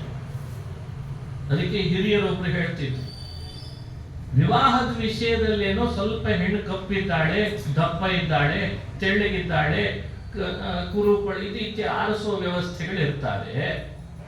ವಿವಾಹದ ವಿಷಯದಲ್ಲಿ ಅಮ್ಮ ಕಪ್ಪಿದ್ದಾಳೆ ನಮ್ಮಮ್ಮ, ಅವರಮ್ಮ ಸ್ವಲ್ಪ ಬೆಳ್ಳಗಿದ್ದಾಳೆ ಅವಳು ನಮ್ಮಮ್ಮ ಅಂದ್ರೆ ಹೇಗೆ ಸಾಧ್ಯ? ಅಮ್ಮ ಅಮ್ಮನೇ, ತಾಯಿ ತಾಯಿನೇ, ತಂದೆ ತಂದೆನೇ, ನಿಗದಿತ ವ್ಯವಸ್ಥೆ. ಇವುಗಳನ್ನು ಹೇಗೆ ಬದಲಾಯಿಸ್ಕೊಳ್ತೀವಿ? ಅವ್ರಮ್ಮ ಹೇಗೆ ಬೆಳ್ಳಿಗಿದ್ದಾಳೆ ನೋಡ್ರಿ, ನಮ್ಮಮ್ಮ ಯಾಕೋ ಕಪ್ಪಿದ್ದಾಳೆ ಅಂತಂದ್ರೆ ಅರ್ಥ ಏನು? ಇದಕ್ಕಿಂತ ಮೂರ್ಖತನ ಎಲ್ಲಿದೆ? ಸ್ವಧರ್ಮದ ವ್ಯಾಖ್ಯೆ ಮಾಡುವಾಗ ಹೇಳಿದ ಮಾತು ಹಿರಿಯರು. ಇದು ತಗೊಳ್ಬೇಕಾದ ಅಂಶವೇ. ಬಹಳ ದೊಡ್ಡ ಗುಣ ಇದೆ ಈ ವಿಷಯದೊಳಗೆ. ಹಾಗೆ ನಮ್ಮ ಸ್ವಧರ್ಮಗಳನ್ನ ನಮಗೆ ಮನೋಸೋ ಇಚ್ಛೆಯಂತೆ ಬದಲಾಯಿಸ್ಲಿಕ್ಕೆ ಅವಕಾಶ ಇಲ್ಲ. ಈಗ ಜಪ ಮಾಡ್ತೇನೆ, ಈಗ ಭಿಕ್ಷೆ ಬೇಡ್ಕೊಂಡಾದ್ರೂ ನಾನು ಬದುಕು ಕಟ್ಕೊಳ್ತೇನೆ. ಕೃಷ್ಣ ನಾನು ಯಾವ್ದಾದ್ರು ಯಮುನಾ ನದಿ ತೀರದಲ್ಲಿ ಹೋಗಿ ಮೂಗು ಹಿಡಿದು ಪ್ರಾಣಾಯಾಮ ಯೋಗಾಭ್ಯಾಸ ಮಾಡಿಬಿಡ್ತೇನೆ, ಈಗ ಅವಕಾಶ ಇಲ್ಲ ಅಂತ ಕೃಷ್ಣ. ನೀನು ಪ್ರಾಣಾಯಾಮ ಮಾಡ್ತೇನೆ, ಯೋಗಾಭ್ಯಾಸ ಮಾಡ್ತೇನೆ, ಜಪಮಣಿ ತಿರುಗಿಸ್ತೇನೆ ಅಂದ್ರೆ ಬಂದಿದ್ದಿ ಯುದ್ಧಕ್ಕೆ. ಯುದ್ಧ ನಿನಗೆ ಸ್ವಧರ್ಮ ಆಗಿದೆ. ಅದು ನೀನು ಹುಟ್ಟುವ ಮುನ್ನವೇ ನಿಗದಿತವಾದ ವ್ಯವಸ್ಥೆ. ಅದನ್ನ ಮರೆತು ಅಥವಾ ಈಗ ನಿನಗೆ ಅದ್ರ ಮೇಲೆ ಏನೋ ಬೇಡ ಅಂತ ಅನಿಸಿ ಬಿಟ್ಟೋಗ್ತೇನೆ ಅಂದ್ರೆ ಸ್ವಧರ್ಮ ತ್ಯಾಗನೇ ಅದು. ಈ ರೀತಿ ಮಾಡ್ಲಿಕ್ಕೆ ಅವಕಾಶ ಇಲ್ಲ ನೋಡಿ. ಇದನ್ನೇ ಕೃಷ್ಣ ಪದೇ ಪದೇ ಬೋಧಿಸಿದ ಜಗತ್ತಿಗೆಲ್ಲ. ನೀನು ಹುಟ್ಟುವ ಮುನ್ನ ನಿನಗೆ ನಿಗದಿಯಾದದ್ದನ್ನ ಬದಲಾಯಿಸಲೂ ಬೇಡ, ತ್ಯಜಿಸಲೂ ಬೇಡ, ದೋಷ ಎಣಿಸ್ತಾ ಕೂಡಬೇಡ. ಅದು ಮಾಡುವಾಗ ವಿಗುಣೋಪಿ ಸ್ವಧರ್ಮೇ ವಿಗುಣಃ ಅಪಿ ಶ್ರೇಯಾನೇವ. ಅಲ್ಲಿ ಸ್ವಲ್ಪ ನ್ಯೂನತೆ ನಿನ್ನ ಕಣ್ಣಿಗೆ ಕಂಡು ಬರಬಹುದು, ಅದು ನಿನಗೆ ಶ್ರೇಯಸ್ಕರನೇ, ನೀನು ಅದನ್ನು ಮಾಡಲೇಬೇಕು. ಅದನ್ನು ಕಂಪೇರೂ ಮಾಡಬೇಡ. ಕೆಲವರು ಕಂಪೇರ್ ಮಾಡ್ಲಿಕ್ಕೆ ಶುರು ಮಾಡಿದ್ದಾರೆ. ಅವ್ರದ್ದು ನೋಡ್ರಿ ಎಷ್ಟು ಆರಾಮಿದೆ, ನಮ್ದು ಯಾಕೋ ಸ್ವಲ್ಪ ಕಿರಿಕಿರಿ ಇದೆ. ನೀವು ಇಷ್ಟು ಭಾರಿ ಉತ್ಸಾಹದಿಂದ ಹೇಳ್ತಿರ್ತಾರೆ. ನಮ್ಮಲ್ಲಿ ಅಷ್ಟು ತಾರತಮ್ಯ ಅವರಲ್ಲಿ ಇಲ್ಲ ಬೇಡ್ರಿ. ಹಿಂಗೆ ಇದ್ಯಾವ ನೀನ್ ಯಾವತ್ತಲ್ಲಿ ಹೋಗಿ ಒಳಗೆ ಹೇಳದ್ ನೋಡಿ ಬಂದಿದ್ಯಪ್ಪ? ಎಲ್ರಿಗೂ ಅದೇ ಸಮಸ್ಯೆನೋ? ಎಲ್ರಿಗೂ ಅದೇ ಸಮಸ್ಯೆ, ಹೆಸರು ಬೇರೆ ಇರ್ತದಷ್ಟೇ. ಅದಕ್ಕೆ ರಾಮ ಕೊಡೋ ಉತ್ತರ ಅದೆಲ್ಲ ನಮಗೆ ಸ್ಫೂರ್ತಿದಾಯಕವಾದ. ಹೇಳ್ದ ಭರತ, ನನ್ನ ಮೇಲಿರುವ ಅತಿಶಯಿತ ಭಕ್ತಿಯಿಂದ ಈ ಧರ್ಮದ ವಿಷಯವನ್ನೆಲ್ಲ ಮಧ್ಯದಲ್ಲಿ ತದ್ದು ನಿಯಮದ ವಿಷಯವನ್ನು ನನ್ನ ಮುಂದಿಟ್ಟು ನೀನು ನಮ್ಮಪ್ಪನ ಮಾತನ್ನ ಪಾಲನೆ ಮಾಡ್ತೀನಿ ಅಂತ ಒಪ್ಪಿಕೊಂಡದ್ದಿದೆಯಲ್ಲ, ಇದು ನನ್ನ ಮೇಲೆ ನಿನಗಿರುವ ಅತಿಶಯಿತವಾದ ಭಕ್ತಿ. ನಾನು ಅದನ್ನು ಭಕ್ತಿಯನ್ನು ಸ್ವೀಕರಿಸ್ತೇನೆ. ಆದರೆ ನನಗೆ ವಿಹಿತವಾದದ್ದನ್ನು ನೀನು ಮಾಡೋದು, ನಿನಗೆ ವಿಹಿತವಾದದ್ದನ್ನು ನಾನು ಮಾಡೋದಿದೆಯಲ್ಲ, ಈ ಬದಲಾವಣೆಯನ್ನು ನಾನು ಒಪ್ಪಲ್ಲ ಅಂತ ಈ ಬದಲಾವಣೆಗೆ ಧರ್ಮದಲ್ಲಿ ಅವಕಾಶ ಇಲ್ಲ. ಧರ್ಮದಲ್ಲಿ ಇದಕ್ಕೆ ಅವಕಾಶ ಕೊಡಲಿ. ಧರ್ಮದಲ್ಲಿ ಅವಕಾಶ ಕೊಟ್ಟದ್ದು ಬೇರೆ, ನೀನು ಈ ಬದಲಾವಣೆಯನ್ನು ಅಪೇಕ್ಷೆ ಪಡ್ಬೇಕು. ಆದ್ರೆ ಭರತ ಸುಮ್ಮನೆ ಇರಲಿಲ್ಲ. ಸ್ವಾಮಿ ಇದನ್ನು ಬೇಡ ಅಂತಿದ್ದಿ ರಾಮಚಂದ್ರ, ಹಾಗಾದ್ರೆ ಪ್ರಜಾಪಾಲನೆ ಮಾಡ್ಲಿಲ್ಲಲ್ಲ ಅನ್ನುವಂತ ಒಂದು ನ್ಯೂನತೆ ನಿನ್ನಲ್ಲೂ ಬಂತಲ್ಲ, ಇದನ್ನು ನೀನು ಹೇಗೆ ನಿಭಾಯಿಸ್ತಿ ಅಂತ ಮತ್ತೆ ಪುನಃ ಭಕ್ತಿಯಿಂದ ರಾಮನ ಮೇಲೆ ಈ ಆಕ್ಷೇಪ ಮುಂದುವರಿಸಿ. ಈ ಕಾರಣಕ್ಕಾದ್ರೂ ರಾಮಚಂದ್ರ ಚಿತ್ರಕೂಟದಿಂದ ಈಗಾಗಲೇ ನನ್ನ ಜೊತೆಗೆ ಅಯೋಧ್ಯೆಗೆ ಬಂದ್ಬಿಡ್ಲಿ ಅಂತ ಅವನಿಗಿತ್ತು. ಅದಕ್ಕೆ ರಾಮ ಅಂದ, ಇಷ್ಟು ದೂರ ನನ್ನನ್ನು ಕರೀಲಿಕ್ಕೆ ಬಂದಿದ್ದಿ, ಎಷ್ಟು ಭಕ್ತಿ ಇದೆ ಅಂತ ನನಗೆ ಗೊತ್ತು, ಎಷ್ಟು ಅಭಿಮಾನ ಇದೆ ನನ್ನ ಮೇಲೆ ನಿನಗೆ ಅಂತ ಗೊತ್ತು ಭರತ. ಪ್ರಜಾಪಾಲನೆ ನಾನ್ ಮಾಡ್ಲಿಲ್ಲಲ್ಲ ಅಂತ ವ್ಯಥೆನೂ ಪಡಬೇಡ. ನೀನ್ ರಾಜನಾಗಲ್ಲ ಅಂತ ಬೇರೆ ಅಂತಿದ್ದಿ, ಅಣ್ಣನಿದ್ದಾಗ ರಾಜನಾಗಲಿಲ್ಲಲ್ಲ, ರಾಜನಾಗಬಾರ್ದು ಅಂತ ನಿನ್ನ ನಿಯಮಕ್ಕೂ ಭಂಗ ಬರೋದು ಬೇಡ, ನನ್ನ ನಿಯಮಕ್ಕೂ ಭಂಗ ಬರೋದು ಬೇಡ, ಪಿತೃವಾಕ್ಯ ಪಾಲನೆ ಆಗ್ಲಿಲ್ಲಲ್ಲ ಅಂತ ಆಗೋದು ಬೇಡ. ಅವನಿದ್ದಾಗ ಒಂದು, ಅವನು ಹೋದ್ಮೇಲೆ ಒಂದು ಮಾಡ್ಕೊಂಡ್ರು ನೋಡಿ ಅಣ್ಣ ತಮ್ಮ ಅಂತ ಯಾರು ಅನ್ನೋದೂ ಬೇಡ. ಒಂದು ವ್ಯವಸ್ಥೆ ಮಾಡ್ತೇನೆ. ಏನ್ ಮಾಡ್ತೀವಿ?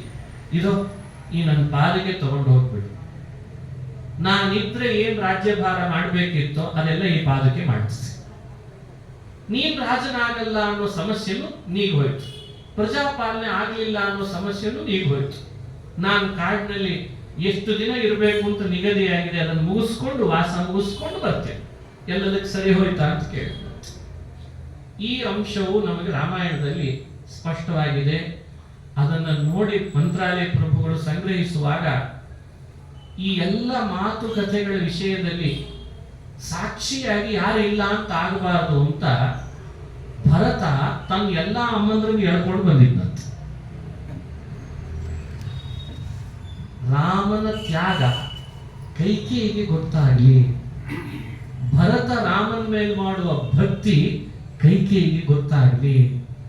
ನಾಳೆ ಇತಿಹಾಸದೊಳಗೆ ಭರತನ ತ್ಯಾಗ, ರಾಮನ ತ್ಯಾಗ ಯಾರು ಅರಿದೇ ಇದ್ದಂತ ಆಗಬಾರ್ದಲ್ಲ, ಬೇಕಲ್ಲ ಸಾಕ್ಷಿ. ವಸಿಷ್ಠರನ್ನು ಕರ್ಕೊಂಡು ಬಂದಿದ್ದ. ವಸಿಷ್ಠರ ಜೊತೆಗೆ ಅವ್ರ ಶಿಷ್ಯರು ಬಂದಿದ್ರು, ಎಷ್ಟೋ ಮಂತ್ರಿಗಳು ಬಂದಿದ್ರು. ಎಲ್ಲರ ಸಮಕ್ಷಮದೊಳಗೆ ಈ ಮಾತುಕತೆ ನಡೆಸಿದ್ನಂತೆ. ರಾಮನಾಗ್ಲಿ ಭರತನಾಗ್ಲಿ ಕೌಸಲ್ಯ ಅಯೋಧ್ಯೆಯ ರಾಜ್ಯಭಾರದ ಆಸೆ ಪಟ್ಟುಕೊಂಡವರು ಅಲ್ಲ ಇಲ್ಲಿ ಅಂತ ತೋರಿಸ್ಬಿಡ್ತು ಇತಿಹಾಸ. ಈಗ ಹೆಂಗಿದೆ ವ್ಯತ್ಯಾಸ? ನೀವು ಕೊಡಲ್ವಾ, ನಿಮ್ಮನ್ನು ಮುಗಿಸಿ ಆದ್ರೂ ರಾಜ್ಯ ತಗೊಳ್ಳೋದು ನಮಗೆ ಗೊತ್ತು ಅಂತ ಇದೇ ವ್ಯತ್ಯಾಸ. ನಿಮ್ಮನ್ನು ಇಲ್ಲ ಅಂತ ಅನಿಸಿ ಆದ್ರೂ ಆ ಪದವಿ ಮೇಲೆ ಹ್ಯಾಕ್ ಕೂಡ್ಬೇಕು ನಮಗ್ ಗೊತ್ತಿದೆ. ಈ ಬಾಯಲ್ಲಿ ಹೇಳ್ತಿರಲ್ಲ ಅಷ್ಟೇ, ಆದ್ರೆ ಮೀಡಿಯಾದಲ್ಲಿ ಅಲ್ಲಲ್ಲಿ ಹೇಳ್ತಿರ್ತಾರೆ. ನಮಗ್ ಗೊತ್ತು ನಾವು ಹೆಂಗ್ ತಗೊಳ್ಬೇಕು, ನಮಗ್ ಗೊತ್ತು, ನಾವು ಇದರಲ್ಲೇ ಪಳಗಿದೇವಿ ಇಷ್ಟು ವರ್ಷ ಅಂತ ಇರ್ತಾರೆ. ಏನದೇನು ಇದೆಲ್ಲ ಸಂವಿಧಾನಬದ್ಧವಾಗಿ ಮಾತನಾಡ್ತಾರೆ ಅಂತ ಅರ್ಥ. ಮತ್ತೆ ಇದಕ್ಕೆ ಯಾರು ಮಾತಾಡೋ ಹಾಗಿಲ್ಲ. ಇದು ಸಂವಿಧಾನಬದ್ಧನ? ಇದು ಹೆಂಗಿದೆ ನೋಡಿ. ಸ್ವಾಂಬಾಭಿರ್ಭ್ರಾತರಂ ತಂ ಸ್ವಾಂಬಾಭಿ, ತನ್ನ ಎಲ್ಲ ತಾಯಂದರು ಜೊತೆಗೂಡಿಯೇ ಬಂದು, ಭರತ ಯಾರು ವಿರೋಧ ಮಾಡಲ್ಲ ರಾಮಚಂದ್ರ, ನೀನು ಬರಬೇಕು ಅಂತ ಹಠ ಮಾಡಿದ್ರು. ರಾಮ ತನ್ನ ಮಾತಿಗೆ ತಾನು ಯಾವತ್ತೂ ಹಿಂದೆ ಸರಿಲಿಲ್ಲ, ತಂದೆ ಮಾತಿಗೆ ಕಟ್ಟು ಬಿದ್ದ. ಎಲ್ಲ ಸಮಸ್ಯೆಗೆ ಪರಿಷ್ಕಾರಗಳನ್ನು ಹೇಳಿ, ಎಲ್ಲಾ ಸಮಸ್ಯೆಗೂ ಪರಿಷ್ಕಾರ ಹೇಳಿ.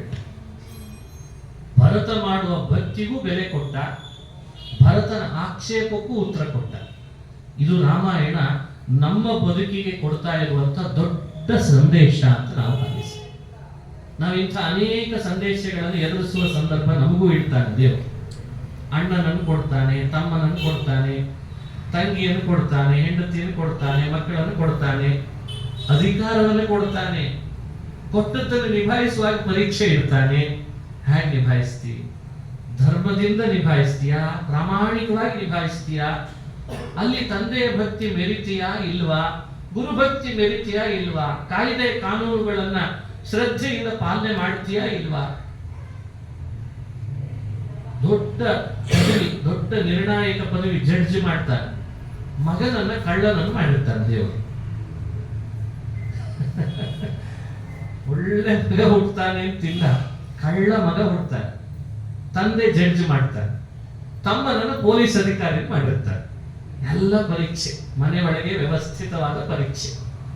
ಪೊಲೀಸ್ ಇದ್ದೇನಿ, ನನ್ನ ಕರ್ತವ್ಯ ನಿಭಾಯಿಸಬೇಕು ಅಂತ ಕಳ್ಳನಾದ್ರೂ ಅಣ್ಣನನ್ನ ಜೈಲಿಗೆ ಹಾಕ್ಬೇಕಾ? ನಿರ್ಣಾಯಕನಿದ್ದೇನೆ, ಮಗನಾದ್ರೆ ಏನು ಯಾರಾದ್ರೆ ಏನು, ನನ್ನ ಕರ್ತವ್ಯ ನಿಭಾಯಿಸಬೇಕು ಅಂತ ಕಳ್ಳತನದ ಶಿಕ್ಷೆಯನ್ನು ಅವನಿಗೆ ಹೇಳಬೇಕಾ? ಅಥವಾ ಮಗ ಅಲ್ಲ, ಅವನ ಮೇಲೆ ಎಷ್ಟೇ ಆಗ್ಲಿ ಏನೇ ಇದ್ರು ನನ್ನ ಮಗ ಅಂತ ನಿಭಾಯಿಸ್ಬೇಕಾ? ಇದೆಲ್ಲ ಸಮಸ್ಯೆಗಳು ನಮ್ಮ ಜೀವನದೊಳಗೂ ನಡೀತಾ. ಹಾಗೆ ನಾವು ಬರೀ ಪೊಲೀಸು, ಕಳ್ಳ, ವಕೀಲ, ಜಡ್ಜು ಅಂತ ಅರ್ಥ ಅಲ್ಲ. ಎಲ್ಲಾ ಕಡೆಯೂ ಇದನ್ನು ನಿಭಾಯಿಸಲೇಬೇಕು ನಾವು. ಮುಂದೆ ಹೇಗೆ ನಿಭಾಯಿಸ್ತಿ? ಧರ್ಮ ಬಿಡ್ತೀಯಾ? ತಂದೆ ಮಾತನ್ನು ಮೀರ್ತೀಯಾ? ತಮ್ಮನಿಗೆ ನೋವು ಮಾಡ್ತೀಯಾ? ಅವನಿಟ್ಟ ವಾತ್ಸಲ್ಯಕ್ಕೆ ನೋವು ಮಾಡ್ತೀಯಾ? ತ್ಯಾಗ ಮೆರಿತೀಯಾ ಅಂತ ಕೇಳ್ತದೆ ವಿಧಿ. ಈ ಇನ್ಬ್ಯಾಲೆನ್ಸ್ ಆಯ್ತು ಅಂತ ಕೂಡಲೇ ಮನುಷ್ಯ ಕೆಳಗೆ ಬೀಳ್ತಾನೆ. ಎಲ್ಲ ಬ್ಯಾಲೆನ್ಸ್ ಮಾಡ್ಕೊಂಡ ಅಂದ್ರೆ ಅವ ರಾಮನಾಗ್ತಾನೆ, ಅವ ಭರತನಾಗ್ತಾನೆ. ಹೀಗೆ ರಾಮ ಭರತ ಅನ್ನೋ ಪಾತ್ರ ನಮಗೆಲ್ಲ ಸಂದೇಶ ಕೊಡ್ಲಿಕ್ಕೆ ಹೊರಟದ್ದು, ನೀನು ನಿನ್ನ ಜೀವನದೊಳಗೆ ಸ್ನೇಹ, ವಾತ್ಸಲ್ಯ, ತಂದೆಯ ಮೇಲೆ, ತಾಯಿಯ ಮೇಲೆ, ಅಣ್ಣನ ಮೇಲಿರುವ ಭಕ್ತಿ, ತಮ್ಮನ ಮೇಲಿರುವ ಕರುಣೆ, ಕಾಯ್ದೆ ಕಾನೂನುಗಳು ಎಲ್ಲ ನಿಭಾಯಿಸಬೇಕು ಅನ್ನೋದು ರಾಮಾಯಣದ ಉದ್ದೇಶ. ಸ್ವೇಚ್ಛಾ ವಿಹಾರ ಮಾಡಿದ್ರೆ ರಾವಣನಾಗ್ತಾನೆ. ಎಲ್ಲ ಕಟ್ಟುಪಾಡುಗಳಿಗೆ ಒಳಪಟ್ಟು ನಿಭಾಯಿಸಿದ್ರೆ ಅದು ರಾಮನಾಗ್ತಾನೆ, ಅವನು ಭರತನಾಗ್ತಾನೆ, ಅವನು ಲಕ್ಷ್ಮಣನಾಗ್ತಾನೆ. ಅದಕ್ಕೆ ಸ್ವಾಂಬಾಭಿರ್ಭ್ರಾತರಂ ತಂ ಶ್ರುತ ಜನಕ ಗತಿ ಸಾಂತ್ವಯಂ ಯುಕ್ತ ತೀರ್ಥ. ಇಂಥ ಮಾತನ್ನ ನಾವು ಅನುಸಂಧಾನ ಮಾಡಬೇಕು. ಇಷ್ಟ ಆಯ್ತು. ಅಂತೂ ರಾಮ ಭರತನ ಆ ಭಕ್ತಿಗೆ ವಶನಾಗ್ಬಿಟ್ಟ. ಏನು ಭಕ್ತಿ ಭರತಂದು. ಒಬ್ಬ ಹಿರಿಯರು ಹೇಳ್ತಾರೆ, ಇತಿಹಾಸಗಳಲ್ಲಿ ಅದು ಕಾಲ್ಪನಿಕವಾಗಿರ್ಬೋದು, ಅದು ಸತ್ಯವಾಗಿರ್ಬೋದು. ಹೇಗಿರ್ತದೆ ಅಂದ್ರೆ, ಕಾಲ್ಪನಿಕವಾದದ್ದಂತೂ ಸರಿನೇ ಸರಿ, ಸತ್ಯವಾದದ್ದಾದ್ರೂ ಹೇಗಿರ್ತದೆ ಅಂದ್ರೆ ಭೋಗ ಪ್ರಧಾನವಾಗಿರ್ತದೆ, ತ್ಯಾಗ ಪ್ರಧಾನವಾಗಿರಲ್ಲ. ಅಂದ್ರೆ ಅರ್ಥ, ಅಪ್ಪಿ ತಪ್ಪಿ ಅಣ್ಣ ಕಾಡಿಗೆ ಹೋದ್ನ, ಬಹಳ ಚಲೋ ಆಯ್ತು, ಅವನು ಇದ್ದಿದ್ರು ಮತ್ತೆ ಪಾಲು ಕೇಳ್ತಿದ್ದು, ಏನು ನಾನು ಒಬ್ಬನೇ ಆದೆ, ಚೆನ್ನಾಗಿ ಅನುಭವಿಸ್ಬಿಟ್ರೆ ಆಯ್ತು. ಹಿಂಗೆ ಕಾಲ್ಪನಿಕ ಕಥೆಗಳನ್ನು ಹಿಂಗೆ ರೂಢಿಸ್ತಾರೆ. ಇನ್ನೊಂಚೂರು ಮೇಲ್ವರ್ಷನ್ ಈಗೆಲ್ಲ ನಡೀತಾ ಇರುವ ವ್ಯವಸ್ಥೆ, ಅವನ ಮನೆಯಲ್ಲೇ ಇನ್ನೂ ಇದ್ದಾನ, ಹಾಗಾದ್ರೆ ಕಳಿಸೋದು ಹೆಂಗೆ ಅಂತ ಇದನ್ನ ಹೇಳ್ಕೊಡ್ತಾರೆ. ಅವನು ಕಳಿಸೋದು ಹೆಂಗೆ? ಅವನು ಕಳಿಸಿ ಆದ್ರೂ ಪರವಾಗಿಲ್ಲ, ನಾನೊಬ್ಬ ನನ್ನ ಅಧಿಕಾರ ಉಳಿಸ್ಕೊಳ್ಬೇಕಲ್ಲ ಅಂತ ಈ ಯೋಚನೆ. ಇದು ಕಾಲ್ಪನಿಕ ವ್ಯವಸ್ಥೆಗಳೆಲ್ಲ ಹೀಗೆ ನಡೀತದೆ.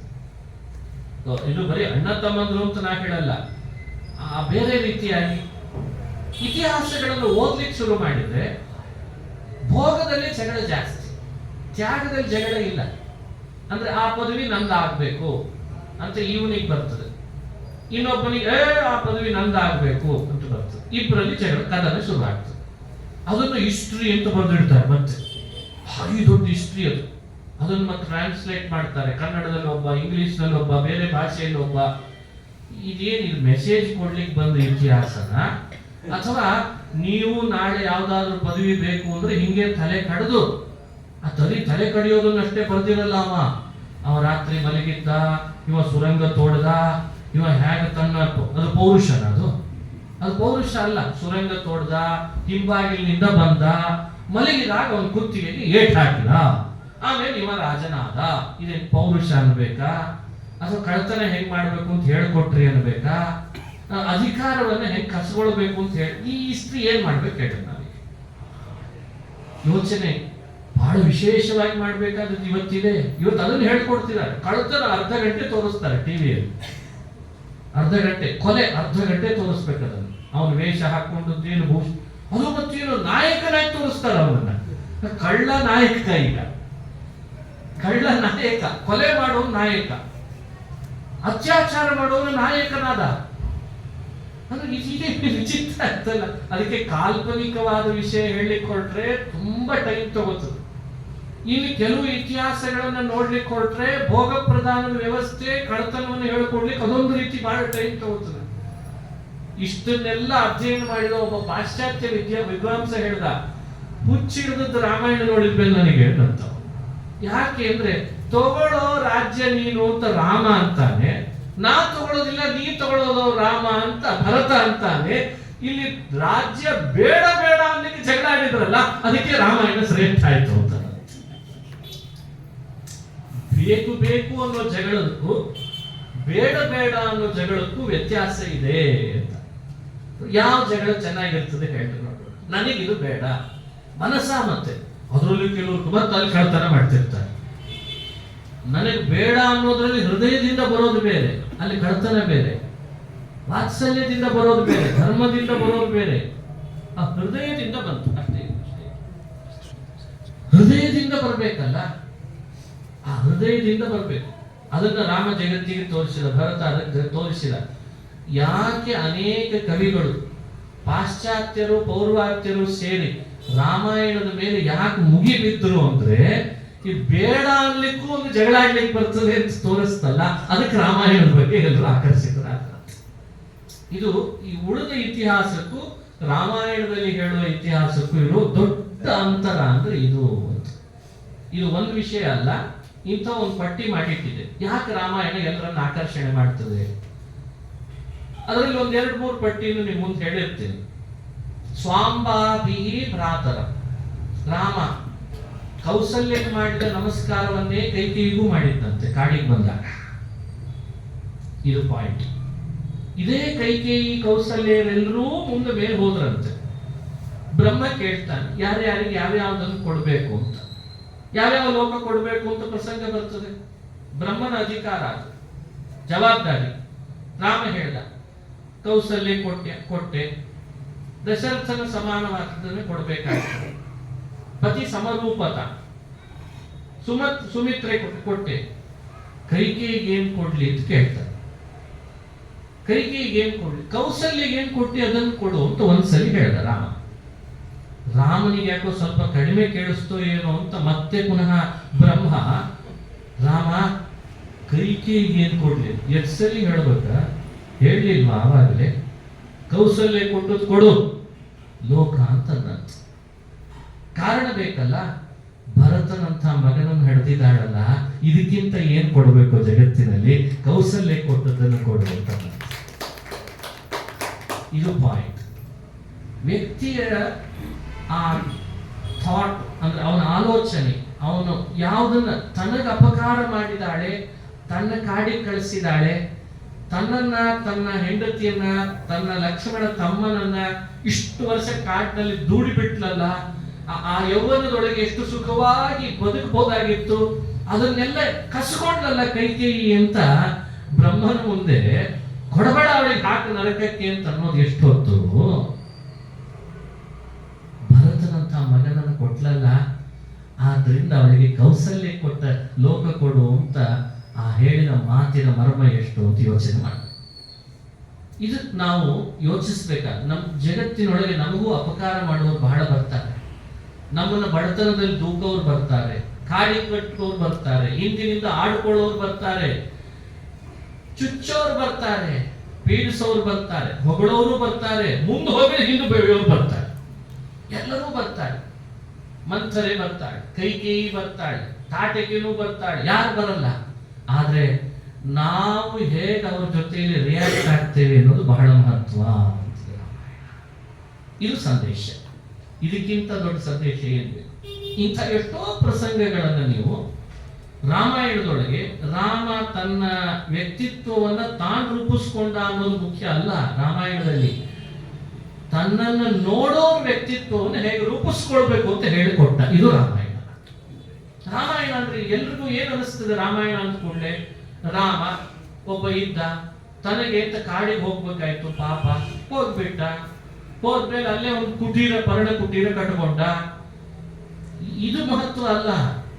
ನಮ್ಮ ಜೀವನದಲ್ಲಿ ಬರೋ ಸಮಸ್ಯೆಗಳನ್ನ, ಅದು ಧಾರ್ಮಿಕವಾಗಿ ಬರ್ಬೋದು, ಕೌಟುಂಬಿಕವಾಗಿ ಬರ್ಬೋದು, ಅಥವಾ ರಾಜಕೀಯವಾಗಿ ಬರ್ಬೋದು, ಹೇಗೆ ಫೇಸ್ ಮಾಡಬಹುದು ಅದನ್ನ ಆ ಸಮಯಕ್ಕೆ ಅಂತ ಅನ್ನೋದನ್ನು ಹೇಳ್ಕೊಳ್ಲಿಕ್ಕೆ ರಾಮ ಬಂದಿದ್ದಾನಪ್ಪ. ಆ ರೀತಿ ಅದನ್ನು ಅನುಸಂಧಾನ ಮಾಡಿಸ್ತಾರೆ. ಅದಕ್ಕೆ ಆವಾಗಲೇ ತಿಳಿಸಿದೆ ಯಾಕೆ ರಾಮಾಯಣ ಆಕರ್ಷಣೆ ಮಾಡ್ತದೆ ಅಂತಂದ್ರೆ, ತನಗೆ ಅಪಕಾರ ಮಾಡಿದ್ರು ಮಗನನ್ನು ಇಂಥವನನ್ನು ಕೊಟ್ಟಿದ್ದಾಳಲ್ಲ ಅನ್ನೋ ಒಂದು ಅದ್ಭುತವಾದ ಗುಣವನ್ನು ಗ್ರಹಿಸಿ ರಾಮ ಕೈಕೇಯಿ ಅಂತವಳಿಗೂ ಕೌಸಲ್ಯ ಸದ್ಗತಿಯಂತೆ ಕೊಡು ಅಂತ ಹೇಳ್ತಾನೆ. ಅಂದ್ರೆ ತನಗೇನೇ ಮಾಡಿದ್ರು ಭರತನೊಟ್ಟಿಗೆ ಬಂದಿದ್ದಂತಹ ಭರತನ ತಾಯಿ ಕೈಕೇಯಿ ನನಗೆ ಮಾನ್ಯಳೇ ಅಂತ ಅವಳಿಗೆ ನಮಸ್ಕರಿಸ್ತಾನೆ, ಗೌರವ ಕೊಡ್ತಾನೆ. ಅಂದ್ರೆ ಮತ್ತೊಂದು ಮಾತು ಹೇಳ್ತಾರೆ ವಾಲ್ಮೀಕಿಗಳು, ಯಾವ ಕಾರಣಕ್ಕೂ ಲಕ್ಷ್ಮಣ ಇನ್ನೆಂದೂ ಕೂಡ, ಒಂದ್ಸರಿ ಮಾಡಿರ್ತಾನೆ ಅದನ್ನ, ಇನ್ನೆಂದೂ ಕೂಡ ನನ್ನೊಟ್ಟಿಗೆ ವನವಾಸ ಕಳೆಯುವಾಗ ಕೈಕೇಯಿಯನ್ನು ನೀರು ಬರೀ ಕೊಡುದು ಅಂತ ನಿಯಮ ಹಾಕಿದ್ದಂತೆ. ಯಾವ ಕಾರಣಕ್ಕೂ ಕೈಕೇಯಿಯನ್ನು ನನ್ನ ಮುಂದೆ ನೀನು ನಿಂದಿಸಿಕೊಳ್ಳೋದು, ದ್ವೇಷ ಮಾಡಿಕೊಳ್ಳೋದು ಅಂತ ಅನ್ನಂತೆ. ಈ ನಿಯಮ ಹಾಕಿರುವ ಒಂದು ಪ್ರಸಂಗ ರಾಮಾಯಣದಲ್ಲಿ ಪ್ರಾರಂಭದಲ್ಲೇ ಬರ್ತದೆ. ಅಂದ್ರೆ ಕಾಡಿಗೆ ಹೊರಟ ಸಂದರ್ಭದಲ್ಲೇ ಬಂದ್ಬಿಡ್ತದೆ. ಹೀಗೆ ಲಕ್ಷ್ಮಣನಿಗೆ ಬೋಧಿಸುವಾಗ ಕೈಕೇಯಿಯನ್ನು ನಿಂದಿಸಬೇಡ ಅಂತ ಬೋಧಿಸೋದು, ಬ್ರಹ್ಮನಿಗೆ ಹೇಳುವಾಗ ಕೌಸಲ್ಯ ಕೊಟ್ಟ ಸದ್ಗತಿ ಕೊಡು ಅಂತ ಹೇಳೋದು, ಭರತನೊಟ್ಟಿಗೆ ಬಂದ ತಾಯಿಯನ್ನ ತನ್ನಮ್ಮನಿಗೆ ಮಾಡಿದ ಗೌರವವನ್ನೇ ಕೊಡೋದು. ಹಾಗಾದ್ರೆ ರಾಮನ ತಿತಿಕ್ಷೆಯ ವ್ಯಕ್ತಿತ್ವ ಎಷ್ಟು ಎತ್ತರ ಇರಬೇಡ, ಆ ತಿತಿಕ್ಷೆ ಅಸಹನ ಶಕ್ತಿ, ಆ ವ್ಯಕ್ತಿತ್ವ ಹೇಗಿರ್ಬೇಡ, ಇದನ್ನ ಹೇಗೆ ನಿಭಾಯಿಸ್ಬೇಕು, ಮನುಷ್ಯ ಇದನ್ನ ಕಲಿಬೇಕಾಗಿದೆ. ಇದು ರಾಮಾಯಣ. ಅದಕ್ಕೆ ರಾಮಾಯಣ ಆಕರ್ಷಿತ ಆಗ್ತದೆ, ಎಲ್ರಿಗೂ ಬೇಕು ಅಂತ ಅನಿಸ್ತದೆ. ಎಂಥ ಅದ್ಭುತ! ಆತ ಭರತ ರಾಮನ ಆ ಪಾದಕ್ಕೆ ಕೊಟ್ಟು ನೀನು ಹೊರಡಲೇಬೇಕು, ನೀನು ಹೋಗಲೇಬೇಕು ಅಂತ ಒತ್ತಾಯ ಮಾಡಿದ ಮೇಲೆ ಇನ್ನು ಮುಂದೆ ವಿಧಿ ಇಲ್ಲ ಅಂತಾಯ್ತು. ಅದಕ್ಕೆ ಆ ಪಾದುಕೆಗಳನ್ನ, ಬಂಗಾರದ ಪಾದುಕೆಗಳನ್ನ ತಲೆ ಮೇಲೆ ಹೊತ್ತು ಅದಕ್ಕೆ ಪಟ್ಟಾಭಿಷೇಕ ಮಾಡ್ತಾನೆ. ಭರತ ಇಷ್ಟಾಗಿ ಒಂದು ಪ್ರತಿಜ್ಞೆ ಮಾಡ್ತಾನೆ ಅಂತ ಕಥೆ ಬರ್ತದೆ. ಬ್ರಹ್ಮಚಾರಿಯಾಗಿರ್ತೇನೆ, ನೆಲದ ಮೇಲೆ ಮಲಗುತ್ತೇನೆ, ನೀರು ಬರೋವರೆಗೂ ಒಂದು ನೀರಿನ ಹನಿಯೂ ಕೂಡ ನನ್ನ ಬಾಯಲ್ಲಿ ಬೀಳಲ್ಲ, ಹಾಗಿರ್ತೇನೆ ಅಂದ್ಬಿಟ್ನಂತೆ ಭರತ. ನೀರಿನ ಹನಿಯು ಬಾಯಲ್ಲಿ ಬೀಳಲ್ಲ ಅಂದ್ರೆ ಅದು ಉಪವಾಸವೇ ಪೂರ್ಣ. ನೋಡಿ, ಈ ಕಥೆಗಳನ್ನು ಸಂಶೋಧನೆ ಮಾಡುವ ಒಬ್ಬ ವ್ಯಕ್ತಿ ಹೀಗೂ ಬರೆದ, ಮನುಷ್ಯ ಅತಿ ಸ್ವಾರ್ಥವನ್ನ ಇನ್ನೊಬ್ಬರ ಮಾತು ಕೇಳಿ ಗುಣದೋಷಗಳನ್ನು ವಿಚಾರಿಸದೆ ನಿರ್ಧಾರ ತಗೊಂಡ್ರೆ ತಾನೂ ಸುಖ ಪಡಲ್ಲ, ಮಕ್ಕಳಿಗೂ ಸುಖ ಕೊಡಲ್ಲ ಅನ್ನಲಿಕ್ಕೆ ಕೈಕೇಯಿಯ ಕಥೆಯಲ್ಲಿ ನಿದರ್ಶನ ಅಂತ ಬರೆದ ಒಬ್ಬ. ಅಂದ್ರೆ ಅವಳಿಗೆ ಸ್ವಂತ ಬುದ್ಧಿ ಇಲ್ಲ. ಹೇಳಿಕೊಟ್ಟವಳು ಯಾರು? ಮಂಥರೆ. ಮಾತು ಕೇಳಿ ಸ್ವಾರ್ಥ ಮೆರೆದದ್ದೇನು? ನಾ ರಾಜಮಾತೆ ಆಗ್ಬಿಡ್ತೇನೆ, ಈ ಸ್ವಾರ್ಥ. ಕೌಸಲ್ಯ ರಾಜಮಾತೆ ಆಗ್ಬಾರ್ದು, ನಾನು ರಾಜಮಾತೆ ಆಗ್ತೇನೆ, ಈ ಸ್ವಾರ್ಥ ಮೆರೀತಾನೆ. ಅದಕ್ಕೆ ಭರತನನ್ನ ಅವನಿಗೆ ಒಪ್ಪಿಗೆ ಇದೆನೋ ಇಲ್ಲವೋ ತಂದೆ ನಿರ್ಧಾರ, ಅವನೇ ರಾಜನಾಗಬೇಕು. ಅದಕ್ಕೆ ಯಾರು ಪ್ರತಿಬಂಧಕ? ರಾಮ. ಅವನನ್ನು ಕಾಡಿ ಕಳಿಸಿ. ಈ ನಿರ್ಧಾರಗಳು ತನ್ನ ಸ್ವಾರ್ಥ, ಇನ್ನೊಬ್ರು ಕಿವಿಗೊಟ್ಟು ಇನ್ನೊಬ್ರ ಮಾತಿಗೆ ಕಿವಿ ಕೊಡೋದು, ಇದು ಎಲ್ಲರನ್ನು ದುಃಖಕ್ಕೀಡು ಮಾಡ್ತದೆ. ಎಂಥ ವಿಚಿತ್ರ ಅಂದ್ರೆ, ತಾನು ಬಯಸಿದ್ದು ರಾಜಮಾತೆ ಆಗಬೇಕು ಅಂತ ಬದುಕಿರೋ ತನಕ ರಾಜಮಾತೆ ಆಗಲಿಲ್ಲ. ಬದುಕಿರೋ ತನಕ ಆಗಲಿಲ್ಲ. ಯಾಕೆ? ಭರತ ರಾಜನ ಆಗ್ತಾನೆ ಅಂತ ಅಸಂಪ್ಷನ್, ಅವನು ಆಗಲೇ ಇಲ್ಲ. ಎಲ್ಲಿವರೆಗೂ ಹೋಯ್ತು? ನನ್ನ ಮಗ ಸುಖವಾಗಿರ್ಬೇಕು, ನಾನು ರಾಜಮಾತೆ ಆಗ್ಬೇಕು ಅಂತಂದು ನೋಡಿದ್ರೆ ಅವನು ಸುಖನೂ ಅಲ್ಲ, ಒಂದು ಹನಿ ನೀರೂ ಇಲ್ಲ, ಒಂದು ಹನಿ ನೀರೂ ಇಲ್ಲ. ಬ್ರಹ್ಮಚಾರಿ ಆಗ್ಬಿಟ್ಟ. ಬ್ರಹ್ಮಚಾರಿಯ ವ್ರತ ತೊಟ್ಟ. ಇಲ್ಲೇ ಇರ್ತೀನಿ, ಎಲ್ಲಿವರೆಗೂ ಪ್ರತಿಜ್ಞೆ ಮಾಡಿದಾನೆ ಅಂದ್ರೆ, ನೀನ್ ಒಂದು ವೇಳೆ ಈ ವನವಾಸದ ಸಮಯ ಮೀರಿ ಒಂದು ಕ್ಷಣ ತಡ ಆದ್ರೂ ನಾ ಅಗ್ನಿ ಪ್ರವೇಶ ಮಾಡ್ತೇನೆ ಅಂತಂದಂತೆ ಭರತ. ಇದು ಅರ್ಥ ಮಾಡ್ಕೊಳ್ಳಿಕ್ಕೆ ಆಗಲಿಲ್ಲ. ಹಡದ ತಾಯಿ ಕೈಕೇಯಿಗೆ ನನ್ನ ಮಗು ಭರತ ರಾಮನನ್ನು ಎಷ್ಟು ಪ್ರೀತಿಸ್ತಾನೆ ಅನ್ನೋದನ್ನ ಅರ್ಥೈಸಿಕೊಳ್ಳಿಕ್ಕಾಗದ ತಾಯಿ ಮಗನನ್ನು ಉಪವಾಸಕ್ಕೆ ಇಡುವಂತೆ ಮಾಡಿದ್ರಂತೆ. ಇದು ಪಾಲಕರ ಮೇಲಿರೋ ಜವಾಬ್ದಾರಿ. ಬಹಳ ಜನ ಪಾಲಕರಲ್ಲಿ ಇವತ್ತು ಈ ಒಂದು ನ್ಯೂನತೆಯನ್ನು ನಾವು ನೋಡಬಹುದು. ತಾವೇ ಹಳೆದ ತಮ್ಮ ಮಕ್ಕಳ ಬಗ್ಗೆ ಅವರ ಅಭಿಲಾಷೆಗಳನ್ನ ಸರಿಯಾಗಿ ಎಲ್ಲೋ ಒಂದ್ ಕಡೆಯಿಂದ ಅರ್ಥೈಸಿಕೊಳ್ಳದೇನೆ ಅವರೇ ಅವರಿಗೆ ಮುಳುವಾಗಿಬಿಡ್ತಾರೆ. ಇಲ್ಲಿ ತಂದೆಯ ಭಕ್ತಿ, ತಾಯಿಯ ಭಕ್ತಿ ಎಲ್ಲವೂ ಒಪ್ಪಿಗೆ ಇದೆ, ಎಲ್ಲೋ ಒಂದ್ ಕಡೆಯಿಂದ ಇದು ಆಗ್ತಾ ಇದೆ. ಇವತ್ತು ಇದು ಗ್ಯಾಪ್ ಬೀಳಲಿಕ್ಕೆ ಕಾರಣ ಆಗ್ತದೆ. ಇದು ಮಗಳ ವಿಷಯದಲ್ಲಿರ್ಬೋದು, ಮಗನ ವಿಷಯದಲ್ಲಿರ್ಬೋದು. ನೋಡಿ, ಕೈಕೇಯಿ ಮಾಡಿದ ಸ್ವಾರ್ಥ ಅದು ಮೇಲ್ನೋಟಕ್ಕೆ ವರ್ಣಿಸುವ ಒಬ್ಬ ಕವಿ ಹೇಳ್ತಾನೆ. ಕೈಕೇಯಿ ಕೇಳಿದ್ರು ತಪ್ಪೇನಿದೆ ಅಂತ ಒಬ್ಬ ಕನ್ನಡದ ಕವಿ ವಾದ ಮಾಡಿದ್ದಾನೆ. ನಾನು ಯಾರ ಹೆಸರು ಹೇಳಲ್ಲ ಸದ್ಯಕ್ಕೆ. ಒಬ್ಬ ಕನ್ನಡದ ಕವಿ ತನ್ನದೇ ಆದಂತಹ ಸಂಶೋಧನೆ ಪತ್ರಿಕೆಯನ್ನು ಸಲ್ಲಿಸ್ತಾನೆ. ಏನ್ ತಪ್ಪಿದೆ ಕೈಕೇಯಿ ಕೇಳಿದ್ರಲ್ಲಿ? ರಾಮ ಅಡ್ಡ ಆಗ್ತಿದ್ದ, ತಾನು ರಾಜಮಾತೆ ಆಗ್ಬೇಕು ಅಂತ ಒಬ್ಳು ಹೆಣ್ಮಗಳು ಬಯಸೋದು ತಪ್ಪೇನ್ರಿ? ನೋಡ್ರಿ, ಅವ್ರ ಕ್ವಶನ್ ಆಗಿದೆ, ಆಂಗಲ್ ಬೇರೆ ಇದೆ, ಅದ್ರದ್ದು ಆಮೇಲೆ ಯೋಚನೆ ಮಾಡ್ಬೋದು ನಾವು. ಆದ್ರೆ ತಪ್ಪು ಕೆಲವೊಂದು ನಿರ್ಧಾರಗಳು ಹೆಂಗ್ ಗೊತ್ತಾಗ್ತಾವೆ ಅಂದ್ರೆ, ಕೆಲಸ ಆಗಿ ಬಹಳ ಹೊತ್ತಾದ್ಮೇಲೆ ಇದು ತಪ್ಪು ಅಂತ ಗೊತ್ತಾಗ್ತವೆ. ಇದೇ ಸಮಸ್ಯೆ. ಅದಕ್ಕೆ ಬುದ್ಧಿವಂತ ಅಂತಂದ್ರೆ ಯಾರು ಬುದ್ಧಿವಂತ? ಮುಂದೆ ಹೀಗಾದ್ರೆ ಅದರಿಂದ ಆಗೋ 8 ಸ್ಟೆಪ್ ಮುಂದೆ ಆಲೋಚನೆ ಮಾಡಿರ್ಬೇಕಂತ. 1 2 3 4 5 6, 7, 8 ಸ್ಟೆಪ್ ಮುಂದಾಗುವ ಅನಾಹುತಗಳನ್ನು ಆಲೋಚಿಸಿ ಒಂದು ಸ್ಟೆಪ್ ಯಾರು ಇಡ್ತಾನಲ್ಲ ಅವನು ಬುದ್ಧಿವಂತ. ಆ 8 ಸ್ಟೆಪ್ ಮತ್ತೆ ಬೇರೆ ಬೇರೆ ಇದ್ದಾವೆ. ಚೆಸ್ ಮೂವ್ ಅಂತ ಮಾಡ್ತಾರೆ, ಚೆಸ್ ಗೇಮ್ ಅಂತ ಇರ್ತದೆ. ಒಂದು ಕುದುರೆಯನ್ನು ಮುಂದುವರಿಸಬೇಕಾದ್ರೆ 8 ಕಡೆಯಿಂದ ನೋಡಿರ್ಬೇಕಂತ. 8 ದಿಕ್ಕು ಅಂತ ಅದಕ್ಕೆ 8 ದಿಕ್ಕು ಅಂತ ಪ್ರಸಿದ್ಧಿ ಆಯ್ತು. ಅದು ಜೀವನದೊಳಗೆ ಒಬ್ಬ ವ್ಯಕ್ತಿ ಒಂದು ಸ್ಟೆಪ್ ಅನ್ನು ಇಡಬೇಕಾದ್ರೆ 8 ಕಡೆಯಿಂದ ಆಲೋಚನೆ ಮಾಡ್ಬೇಕು.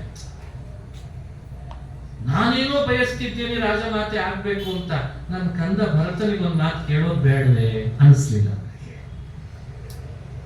ನಾನೇನೋ ಬಯಸ್ತಿದ್ದೀನಿ ನನ್ನ ಮಗ ಭರತ ರಾಜನಾಗಿ ಬಿಡ್ಲಿ, ಅವನಿಗೆ ತೊಡಕಾಗಿರೋ ರಾಮನನ್ನ ಓಡಿಸ್ಬಿಟ್ರೆ ಭರತ ಬಂದು ನನ್ನ ಗಟ್ಟಿ ಆಲಿಂಗನ ಮಾಡಿಕೊಂಡು ನನಗಾಗಿ ಎಂಥ ಒಳ್ಳೆ ಕೆಲಸ ಮಾಡಿದ್ರಿ ಅಂತ ಅವಳೇನೋ ಕನಸು ಕಟ್ಕೊಂಡಿದ್ಲು.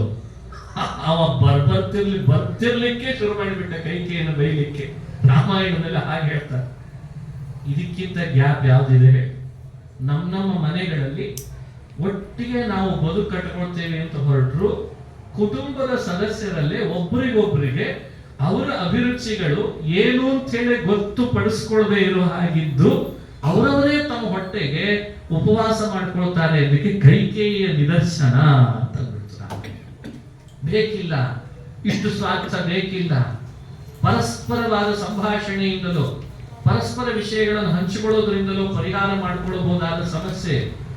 ಎಲ್ಲೋ ಒಂದ್ ಕಡೆಯಿಂದ ಮೊದಲೇ ಭರತನನ್ನು ಕೇಳಿದ್ರೆ ರಾಮ ಕಾಡಿಗೆ ಹೋಗೋ ಸಂದರ್ಭವೇ ಬರ್ತಿರ್ಲಿಲ್ವೇನೋ ಅನ್ನೋ ಆಲೋಚನೆ ಬಹಳ ಜನ ಕವಿಗಳು ಮಾಡೋದೇ ಬಿಟ್ಬಿಟ್ರು.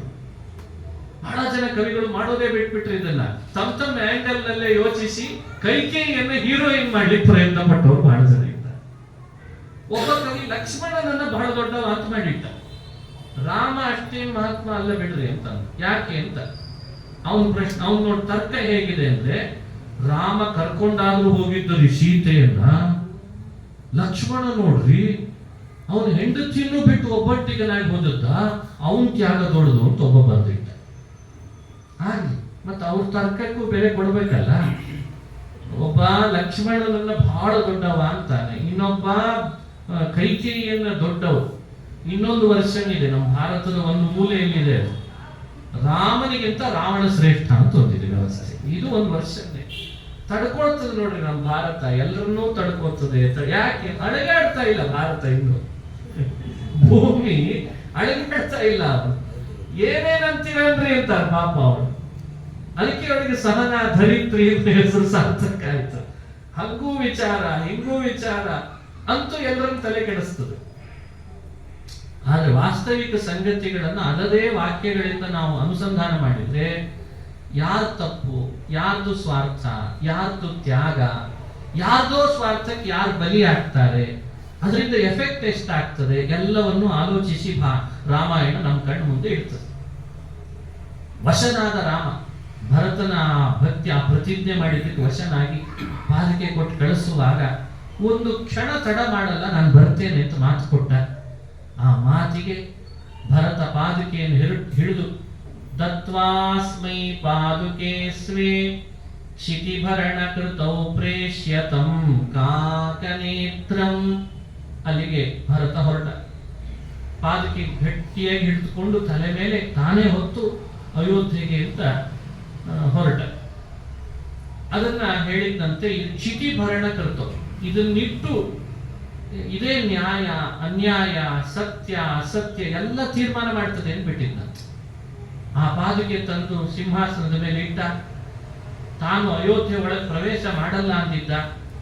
ಅಯೋಧ್ಯೆ ಗ್ರಾಮಾಂತರದಲ್ಲೇ ಇದ್ದಂತೆ ಭರತ ರಾಮ ಬರೋವರೆಗೂ ಪಟ್ಟಣದ ಒಳಗೆ ಹೋಗಲ್ಲ ಅಂತ. ರಾಮ ಇಲ್ಲದ ಅಯೋಧ್ಯೆ ಅಯೋಧ್ಯೆ ಅಲ್ಲ ಅಂತ ಅವನ ಭಾವನೆ. ರಾಮನನ್ನು ಬಿಟ್ಟು ಇರ್ಲಾರೆ ಅಂತ ಆ ಭಕ್ತಿ ಮೆಲಿತಾನೆ. ಹಾಗಾಗಿ ಅದಕ್ಕೆ ಪಟ್ಟಾಭಿಷೇಕ ಮಾಡಿದ.